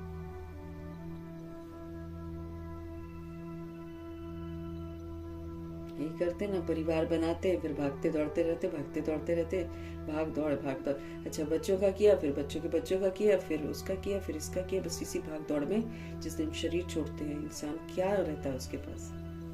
यही रहता है कि तुम खुद भी विकार में गए, तुमने दूसरों को भी विकार में भेजा, तुमने क्या किया जिंदगी में। अब हमको बाबा समझ देते हैं कि काम कटारी जो है सबसे गंदी है, इससे हम एक दूसरे को दुख देते हैं। ये सारी दुनिया ही लून पानी है, सतयुगी दुनिया खीर खंड है। क्योंकि आत्मा जब अपने स्वधर्म के विपरीत जाती है तो वो खुद ही अशांत होने लग जाती है। 4 बार विकार में जाएगी, 5 बार जाएगी, जैसे जैसे जाती है ना उसका गुस्सा आना शुरू हो जाता है। उसको ये समझ में नहीं आता कि मुझे गुस्सा क्यों आ रहा है, लेकिन उसका मन अशांत होना शुरू हो जाता है। क्यों? स्वधर्म के विपरीत जा रही है। स्वधर्म उसका पवित्रता है। ये बातें दुनिया क्या जाने, जो बाबा बताते हैं कौन जाने। मनुष्य तो स्वर्ग को लाखों वर्ष कह देते हैं, तो कोई बात बुद्धि में आ ही न सके। मनुष्य तो स्वर्ग को लाखों वर्ष कह देते हैं, तो बाबा कहते इस तरीके से तो कोई बात बुद्धि में आ ही न सके। जो देवताएं थे उन्हों को ही स्मृति में आता है। तुम जानते हो ये देवता सतयुग में थे, जिसने 84 जन्म लिए हैं वही फिर से आकर पढ़ेंगे और फिर कांटों से फूल बनेंगे। मना सूर्यवंशी घराने के बनेंगे, सब नहीं बनेंगे। 108 आत्माएं बनती हैं, फिर उनको फॉलो करके 9 लाख प्रजा बनती है। बस पहले तो यही आते हैं ना, बाकी फिर नंबरवार है। बाबा कहते हैं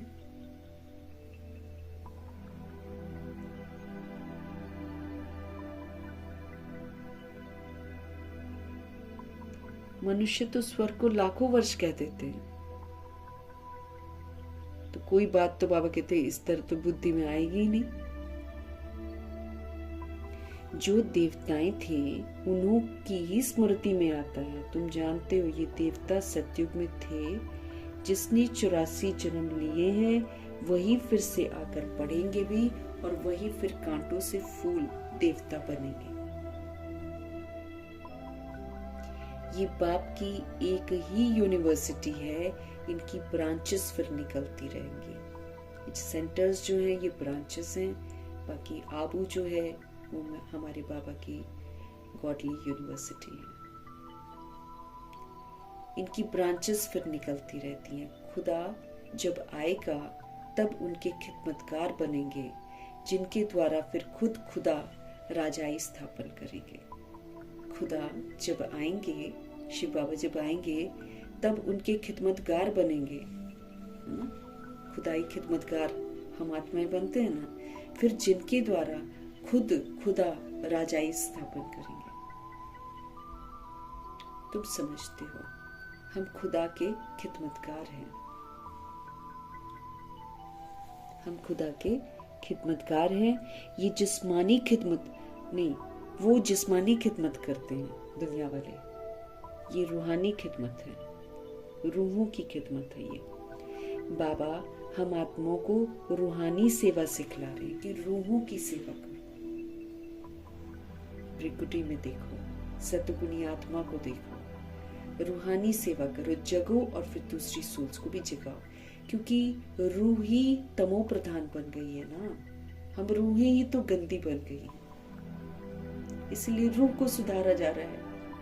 यहाँ लोग बॉडी को ठीक करते हैं, तो बॉडी को ठीक करने से बॉडी थोड़ी ठीक होगी, रूह को ठीक करने से बॉडी ठीक हो जाएगी, स्वस्थ हो जाएगी, रोग सारे खत्म हो जाएंगे, क्योंकि रूह गड़बड़ हुई है।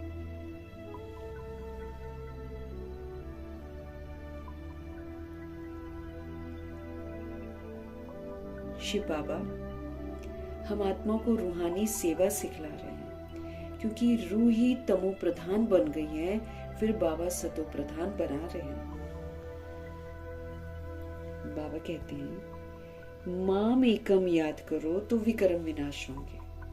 तुम सिर्फ मुझे याद करो तो तुम्हारे पाप कर्म जो है ना वो विनाश हो जाएंगे। ये योग अग्नि है। भारत का प्राचीन योग गाया हुआ है ना। आर्टिफिशियल योग तो बहुत हो गए हैं, इसलिए बाबा कहते हैं याद की यात्रा कहना ठीक है। ये योग अग्नि है। भारत का प्राचीन योग गाया हुआ है ना, तो आर्टिफिशियल योग तो बहुत हो गए हैं, इसलिए बाबा कहते हैं याद की यात्रा कहना ठीक है। आर्टिफिशियल योग, बनावटी वाला योग तो बहुत हो गए, इसलिए बाबा कहते हैं याद की यात्रा कहना ठीक है। शिव बाबा को याद करते करते तुम कहाँ चले जाएंगे? शिवपुरी में चले जाएंगे। वो है शिवपुरी और ये है विष्णुपुरी और ये रावणपुरी है ना। वो है शिवपुरी शांति धाम, फिर वो सतयुग है विष्णुपुरी, फिर ये जहां हम रह रहे हैं ये है रावणपुरी।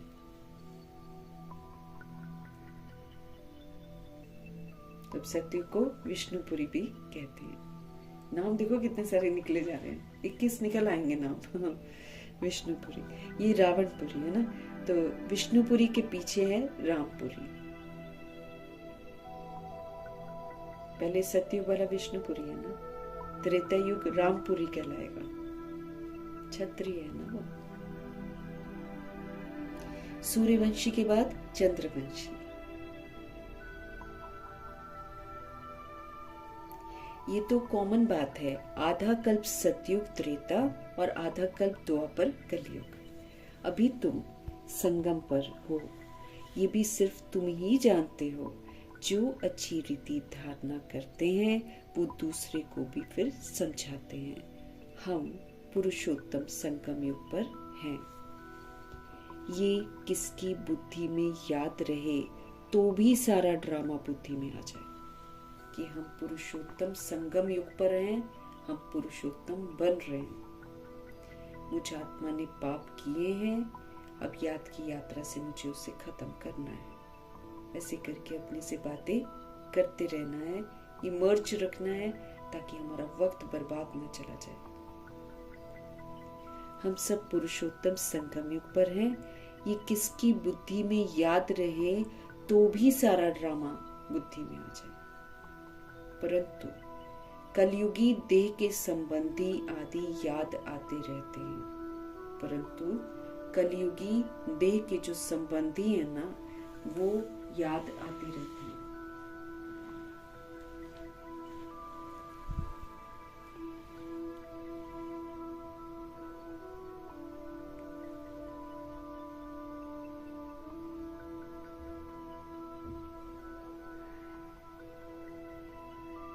बाबा कहते हैं हमको क्या याद रखना है?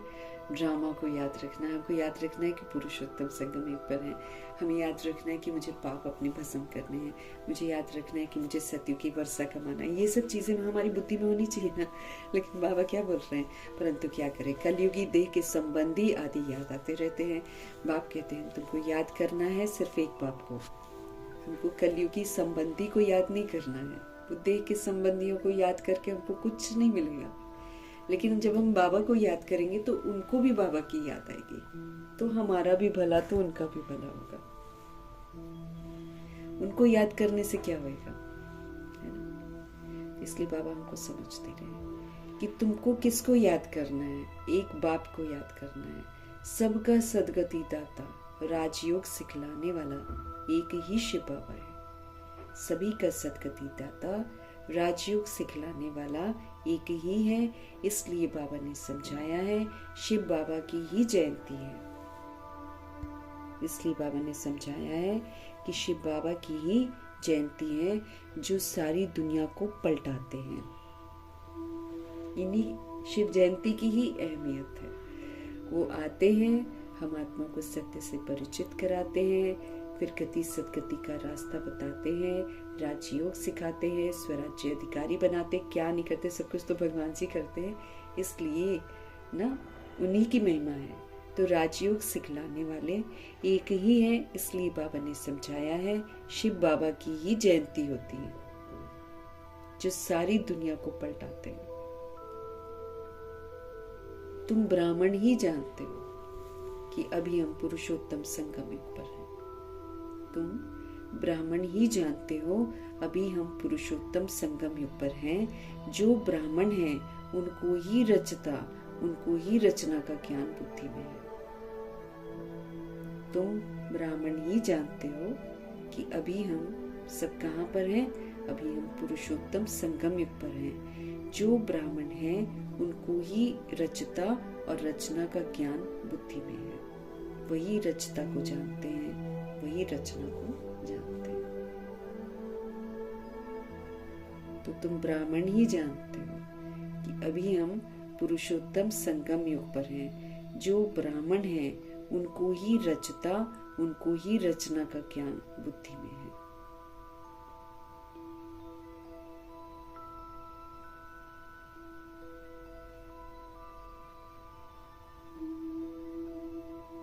अभी हम सभी आत्माएं पुरुषोत्तम संगम युग पर हैं। जो ब्राह्मण है उनको ही रचता और रचता का ज्ञान बुद्धि में है। जो ब्राह्मण बनता है, ब्राह्मण भी तो सब नहीं बनते हैं ना। बीके टाइटल तो बाबा सबको देते हैं, लेकिन ब्राह्मण बनना भी तो पड़ता है। स्वराज्य अधिकारी ब्राह्मण कहलाता है। जो जिसकी बुद्धि में एक बाप दूसरा न कोई, वो है ब्राह्मण। सब तो ब्राह्मण नहीं बनते। तो जो ब्राह्मण होते हैं ना, उनको ही रचता और रचना का ज्ञान बुद्धि में रहता है, सबको नहीं रहता है। अच्छा, मीठे मीठे सिकिलते बच्चों प्रति, खोए हुए बच्चों के प्रति, है ना, मीठे मीठे सिकिलते बच्चों प्रति माता पिता बाप दादा का याद प्यार और गुड मॉर्निंग। रूहानी बाप की रूहानी बच्चों को नमस्ते। हम रूहानी बच्चों की भी रूहानी बाप को दिल से, जान से, सिख से, प्रेम से, अदब से, पूरे रिस्पेक्ट से, पूरे रिगार्ड से प्यार भरी नमस्ते और तहे तहे दिल से मीठे मीठे परमपिता परमात्मा जी का धन्यवाद। धारणा के लिए मुख्य सार है, कोई भी ऐसा कर्म हमको नहीं करना है जिससे किसी को दुख हो। जब भी हम देह के भान और अभिमान में व्यवहार करते हैं तो हम दुख देते हैं। हमको पता नहीं चलता है, लेकिन किसी को भी हमारे दैहिक व्यवहार से दुख होता है। क्योंकि दैहिक व्यवहार जो होता है, कभी कैसा कभी कैसा कभी कैसा। अभी बच्चे को प्यार कर रहे हैं, अभी उससे कुछ गलती हुई तो एक थप्पड़ लगा देंगे। ऐसे होता है ना। तो कोई भी हमको ऐसा कर्म नहीं करना है जिससे किसी को दुख हो। मनसा निराकारी हो हमारी, वाचा निरअहंकारी हो हमारी, कर्मणा हमारे निर्विकारी हो, तब हम सुख देते हैं। अदरवाइज तो हम दुख ही देते हैं। अगर बोल कर नहीं दे रहे तो मनसा से देते हैं। सोच अच्छी नहीं रख रहे हैं तो हम मनसा से उसको दुख दे रहे हैं। बोल में कहीं अहंकार है तो दुख देते हैं, और कर्मणा जब उसमें विकार है तब हम दुख देते हैं। तो कोई भी हमको ऐसा कर्म नहीं करना है जिससे किसी भी सोल को दुख हो। कड़वे बोल हमको नहीं बोलने हैं, अहंकारी वाले बोल हमको नहीं बोलने हैं। हमको तो बहुत बहुत खीर खंड होकर रहना है, मिलजुल कर रहना है, क्योंकि हम खीर खंड दुनिया में जा रहे हैं। तो संस्कार तो मुझे यहाँ पर ही बनाने हैं, सबूत मुझे यहाँ पर ही देना है, और सबके साथ मुझे मिलकर रहना है। किसी भी देहधारी की स्तुति नहीं करनी है। जैसे भजन बंदगी करते हैं ना, देहधारियों की करते हैं ना, उन्हीं के जड़ चित्र होते हैं ना। आजकल तो जड़ चित्र भी नहीं, चैतन्य में भी जो सोल्स है उनकी भी स्तुति करने लग जाते हैं। तो किसी भी देहधारी की स्तुति नहीं करनी है। हमको किसी भी देहधारी की स्तुति नहीं करनी है। बुद्धि में रहे कि हमको शिव बाबा पढ़ा रहे हैं ना, तो उस एक की ही महिमा करनी है बस। वही रास्ता दिखा रहे हैं, वही पढ़ा रहे हैं, वही संभाल रहे हैं, वही धनवान बना रहे हैं। तो महिमा तो सिर्फ शिव बाबा की है, देहधारी की महिमा थोड़ी है। रूहानी खिदमतकार बनना है, रूह बनकर जगते हैं, फिर सोल्स को जगाते हैं। तो किसी भी देहधारी की स्तुति हमको नहीं करनी है। बुद्धि में हमको रहे कि हमको शिव बाबा पढ़ाते हैं, उस एक की ही महिमा मुझे करनी है और रूहानी खिदमतकार बनना है। रूहों की खिदमत करनी है, जगना है और दूसरी रूह को जगाना है। फिर रूहानी व्यवहार करना है, सतोगुणी व्यवहार करके सबको सुख देना है। सतगुरु जी का वरदान। शुद्ध संकल्प के व्रत के द्वारा वृत्ति का परिवर्तन करने वाले दिल तख्त नशीन भव। शुद्ध संकल्प के व्रत द्वारा, दृढ़ता द्वारा वृत्ति का परिवर्तन करने वाले दिल तख्त नशीन भव।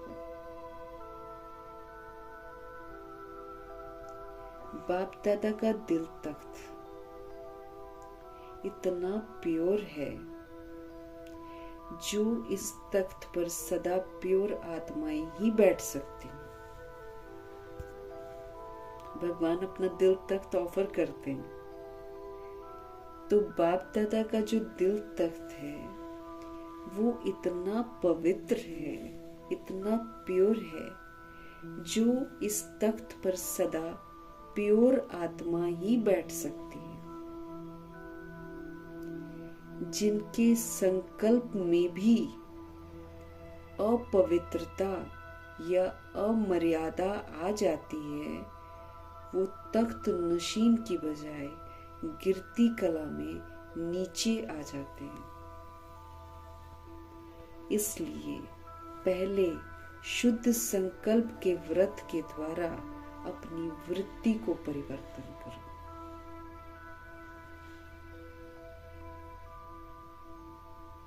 शुद्ध संकल्प क्या है? मैं शरीर नहीं, सतोगुणी आत्मा हूं। मैं शरीर नहीं, आत्मा हूं, ये शुद्ध संकल्प है। मैं पवित्रता के सागर परमात्मा का बच्चा हूं, शुद्ध संकल्प है। मैं परमधाम का रहने वाला हूं, शुद्ध संकल्प है। मैं अनादि आदि सतोगुणी सतयुगी देव आत्मा हूं, शुद्ध संकल्प है।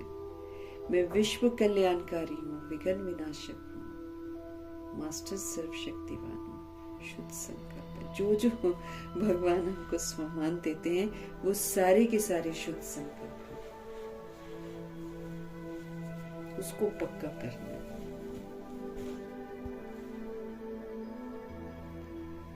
बाबा क्या समझा रहे हैं? बाप दादा का दिल तख्त इतना प्योर है, जो इस तख्त पर सदा प्योर आत्माएं ही बैठ सकती हैं। जिनके संकल्प में भी अपवित्रता या फिर अमर्यादा आ जाती है, वो तख्त नशीन के बजाय गिरती कला में नीचे आ जाते हैं। इसलिए पहले शुद्ध संकल्प के व्रत के द्वारा अपनी वृत्ति को परिवर्तन करो, अपनी सोच को परिवर्तन करो।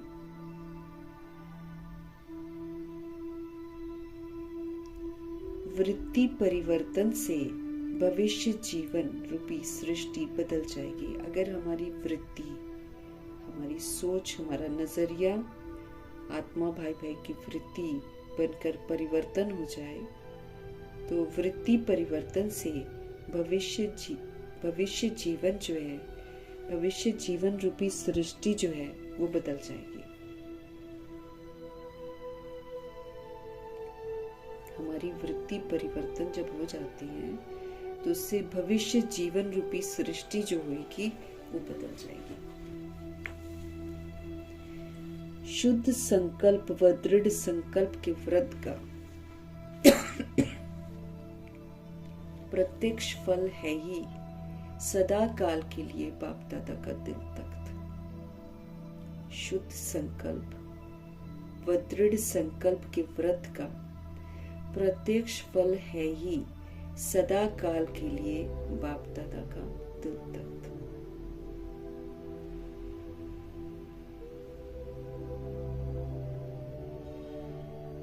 शुद्ध संकल्प व दृढ़ संकल्प के व्रत का जो प्रत्यक्ष फल है ना, तुरंत जो फल मिलता है वो है सदा काल के लिए बाप दादा का दिल तख्त। अगर हम खाली प्योर संकल्प करेंगे ना, अपने लिए भी सभी आत्माओं के लिए भी अगर हम पवित्र संकल्प करेंगे तो उसका संगम युग में तुरंत फल क्या मिलता है, उसको भगवान का दिल तख्त मिल जाता है हमेशा के लिए। हमारा शुद्ध सोचना कितना जरूरी है।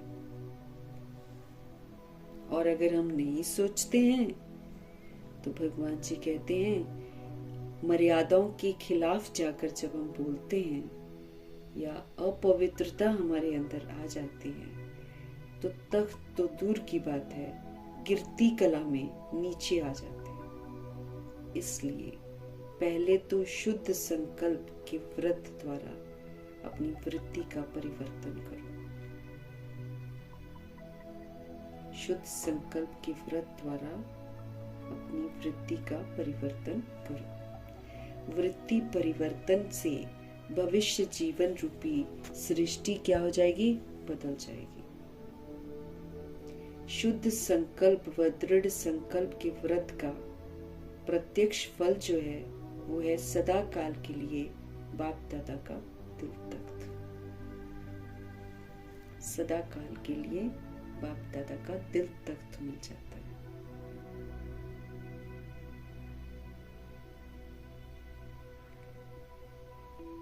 स्लोगन: जहां सर्व शक्तियां साथ है वहां निर्विघ्न सफलता तो है ही है। जहां सारी पावर्स जो हैं साथ हैं वहां निर्विघ्न सफलता है ही। वहां सफलता है निर्विघ्न। जहां हमारे पास सारी पावर्स है ना, तो हम पावर्स हमारे साथ है मतलब हम पावर्स को यूज करते हैं, तो कोई भी विघ्न थोड़ी मेरे को रोकेगा। निर्विघ्न रहेंगे क्योंकि हम विस्तार को सार कर देंगे, संभालेंगे, समेट लेंगे, सहन कर लेंगे और बुराइयों का सामना कर लेंगे, अच्छाइयों का सहयोग दे लेंगे, परख लेंगे, क्या करना चाहिए क्या नहीं करना चाहिए तय कर लेंगे, है ना। सारी पावर्स है ना। अब विघ्न क्या आते हैं, यही विघ्न तो आते हैं। तो जब हम शांत रहेंगे, स्थिर रहेंगे, अचल रहेंगे, अडोल रहेंगे, निराकारी स्थिति में रहेंगे,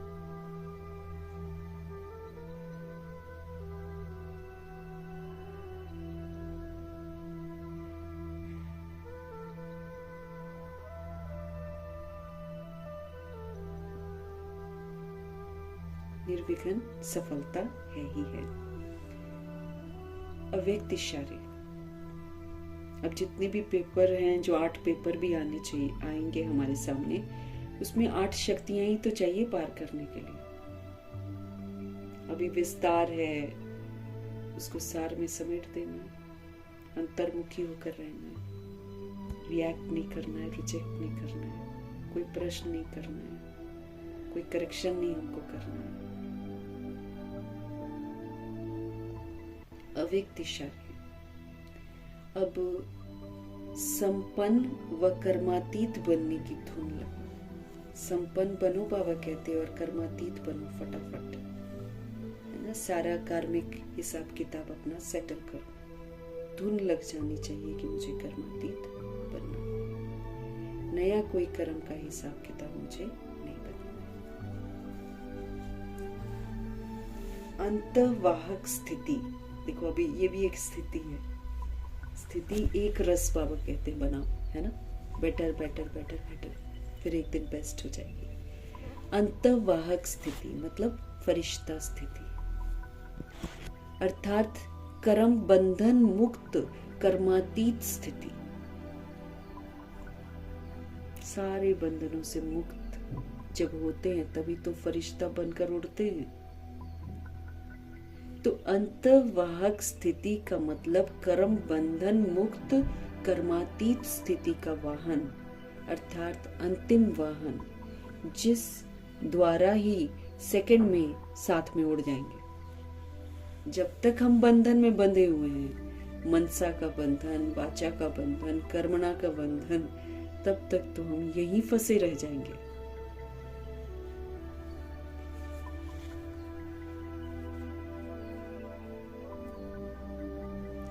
तो अंतर्वाहक स्थिति अर्थात कर्म बंधन मुक्त कर्मातीत स्थिति का वाहन, अर्थात अंतिम वाहन, जिस द्वारा ही सेकंड में साथ में उड़ेंगे, इसके लिए सर्व हदों से पार बेहद स्वरूप में बेहद के सेवाधारी, सर्व हदों के ऊपर विजय प्राप्त करने वाले विजयी रतन बनो, तब ही अंतिम कर्मातीत स्वरूप के अनुभवी स्वरूप बनेंगे।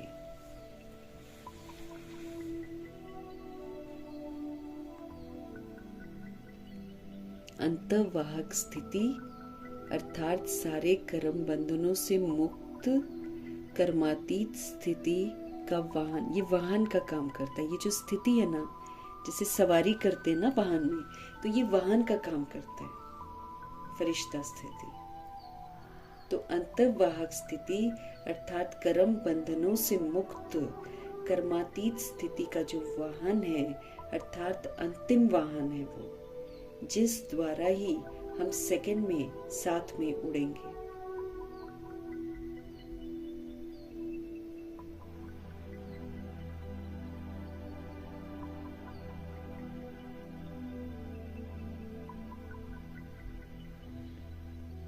तो सेकंड में साथ में उड़ेंगे, इसके लिए क्या करना पड़ेगा?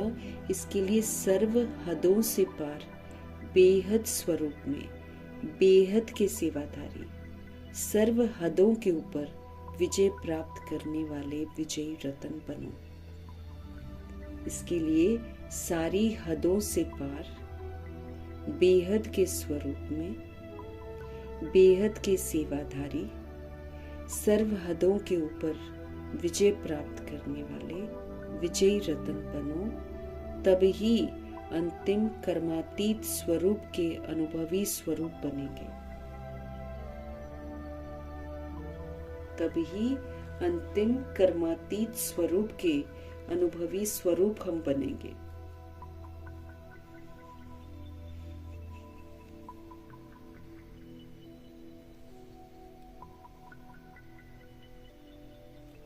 तो अंतर्वाहक स्थिति हमको बनानी है, सारे कर्म बंधनों से मुक्त कर्मातीत स्थिति हमको बनानी है, तब हम सेफ हैं, क्योंकि फिर हम बाबा के साथ एक सेकंड में उड़ जाएंगे। अगर नहीं बने हैं, अगर हम कहीं भी बंधनों में फंसे पड़े हैं, तो फिर तो हम अटक जाएंगे। तो बाबा कहते जितनी भी हद है ना, ये दुनियावी हद है, जितनी भी हदें हैं, इन हदों से पार बेहद के स्वरूप में बेहद के सेवाधारी, सर्व हदों के ऊपर विजय प्राप्त करने वाले विजयी रतन बनो। सभी सोल्स के लिए दुआएं दो, दुआएं दो, दुआएं दो, शुभ भावना शुभकामना दो। ऐसे करते करते हमारी स्थिति जो है वो ऊंची हो जाएगी।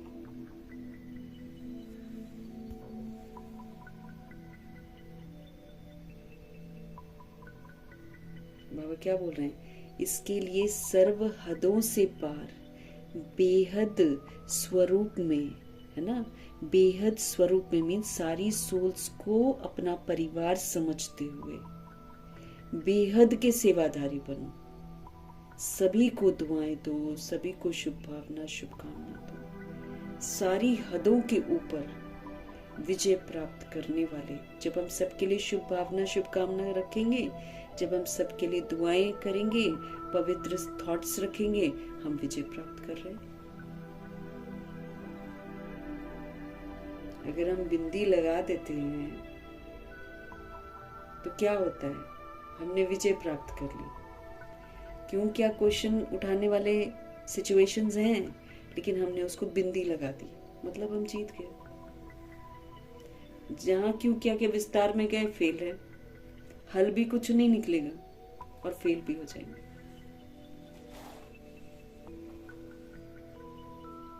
तो इसके लिए सर्व हदों से पार आप बेहद स्वरूप में स्थित हो जाओ, आप बेहद के सेवाधारी बन जाओ, आप सारी हदों के ऊपर विजय प्राप्त कर लो, विजयी रतन बन जाओ। तब ही अंतिम कर्मातीत स्वरूप के आप अनुभवी स्वरूप बनेंगे। मतलब हम ये अनुभव कर पाएंगे कि कार्मिक बॉन्डेज जब नहीं होता है तो कैसा अनुभव होता है, कितनी स्वतंत्रता अनुभव होती है, कितनी आजादी अनुभव होती है, उसको हम अनुभव कर पाएंगे। अंतिम कर्मातीत स्वरूप के अनुभवी स्वरूप बन जाएंगे।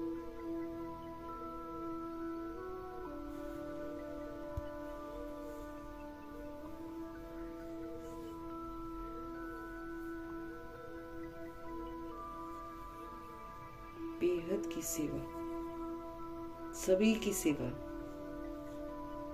करेंगे ना, बंधन से निकलते जाएंगे हम, और बंधन से निकलते जाएंगे, फिर हम अंतिम जो कर्मातीत अवस्था होती है ना, स्वतंत्रता वाली, उसको हम अनुभव कर पाएंगे।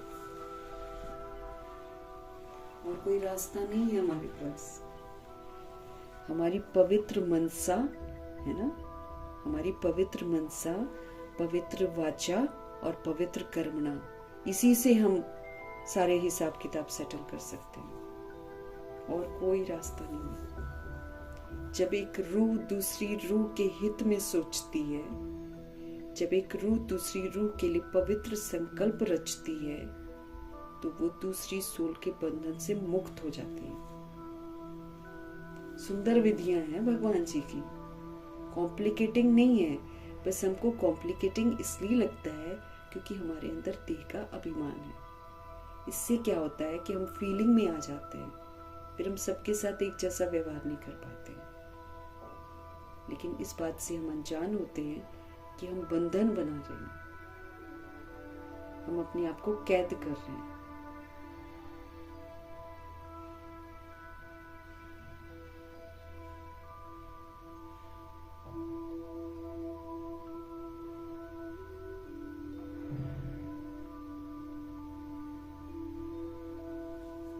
मीठे मीठे परमात्मा जी की गहराई से सारी बातें समझनी है हमको, फिर बैठकर अपने आप को समझाना है, मुझे ऐसा क्यों करना है, मुझे सभी के हित में क्यों सोचना है, मुझे सबको दुआएं क्यों देनी है, क्योंकि मैं आत्मा मनसा वाचा कर्मणा उल्टा सोचकर, उल्टा बोलकर, उल्टे कर्म करके बंधी हुई हूँ।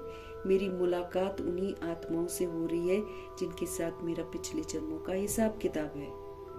अब ज्यादा चिक चिक करेंगे तू मैं करेंगे तो मेरा हिसाब किताब चुकतू नहीं होकर और घना फंस जाएंगे। आखिर तो मेरे को अंत में भी तो करना ही पड़ेगा चुकतू तकलीफों के साथ। तो क्यों ना हम भगवान की बताई हुई विधियां जो सुंदर हैं, शुभ भावना शुभकामना की, उससे हम अपने चित्त को क्लीन करें।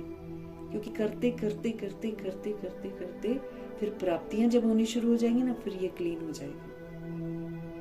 जैसे बाबा कहते हैं सतगुणी पाठ तुम बजाओ, है ना, तो हम सतगुणी पाठ बजाना शुरू, आदत तो है नहीं हमको सदा पवित्र रहने की, सदा सुखी, सदा शांत रहने की, हमको आदत तो नहीं है। लेकिन अशांति के वायुमंडल में जब हम एक बार शांत रहेंगे, 2 बार शांत रहेंगे, शुरू में तो दिक्कत आएगी, लेकिन 5 बार जब हम शांत रह जाएंगे तो हमको उस शांत रहने की जो अनुभूतियां होती है ना, जो ब्लिस होता है, जो हैप्पीनेस होता है, वो अंदर ही अंदर हमारे अंदर आ जाएगा। और बाबा कहते जब एक बार इसको चख लिया, इस मिठास को जिसने एक बार चख लिया, वो फिर कभी गलत रास्ते पर चलेगा नहीं, भगवान को छोड़ेगा नहीं।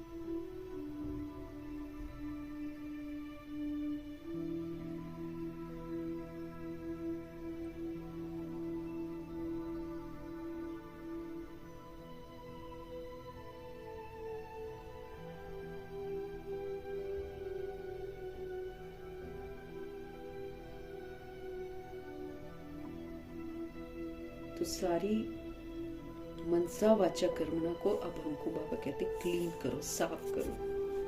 तो 5 बार 6 बार 7 बार करके हमको क्लीन करके फिर अपनी मनसा से अब शुद्ध शुभ संकल्प, सकारात्मक संकल्प, कल्याणकारी संकल्प करके हमें अपनी मनसा को साफ करना है। ये ऐसे नहीं साफ होने वाली है, इसमें बहुत दैहिक भान है, इसमें मेरे तेरे का भान बहुत है।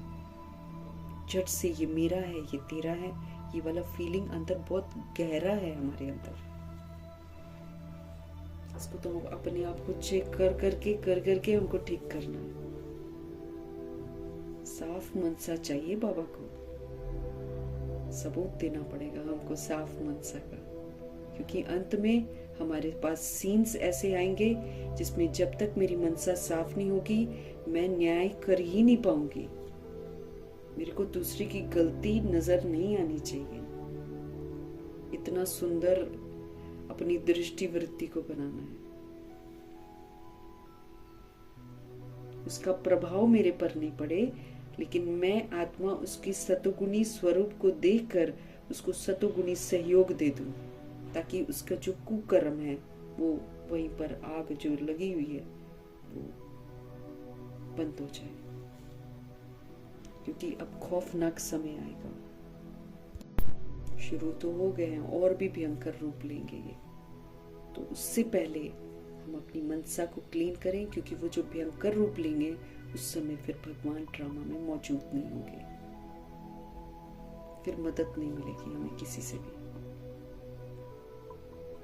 मीठे मीठे परमपिता परमात्मा जी का धन्यवाद करेंगे, ब्रह्मा माँ का धन्यवाद, जगदम्बा माँ का धन्यवाद, गुलजार दादी जी का धन्यवाद, अष्टरत्नों का धन्यवाद, नवग्रहों का धन्यवाद, एडवांस पार्टी की सारी सोल्स का धन्यवाद। बची हुई जितनी भी 16,108.33 करोड़ आत्माओं में से है, हमको किसी से भी उलझना नहीं है, सबका धन्यवाद। 5 तत्वों का, धरती आकाश जल वायु अग्नि, सबका धन्यवाद। ड्रामा का धन्यवाद, प्रकृति का धन्यवाद, माया का धन्यवाद, यमदूत का धन्यवाद, करोड़ों की आबादी का धन्यवाद, साधनों का धन्यवाद, साधन बनाने वालों का धन्यवाद, साथ में रहने वाली सोल्स का धन्यवाद, सहयोगी आत्माओं का धन्यवाद, अविनाशी खजानों का धन्यवाद, समय का धन्यवाद, शरीर रूपी इंस्ट्रूमेंट का धन्यवाद, पूरी यूनिवर्स का धन्यवाद, आप सभी आत्माओं का धन्यवाद, सृष्टि की मेहमान नवाजी का तहे दिल से हम धन्यवाद करेंगे। धन्यवाद करते हुए ओम शांति।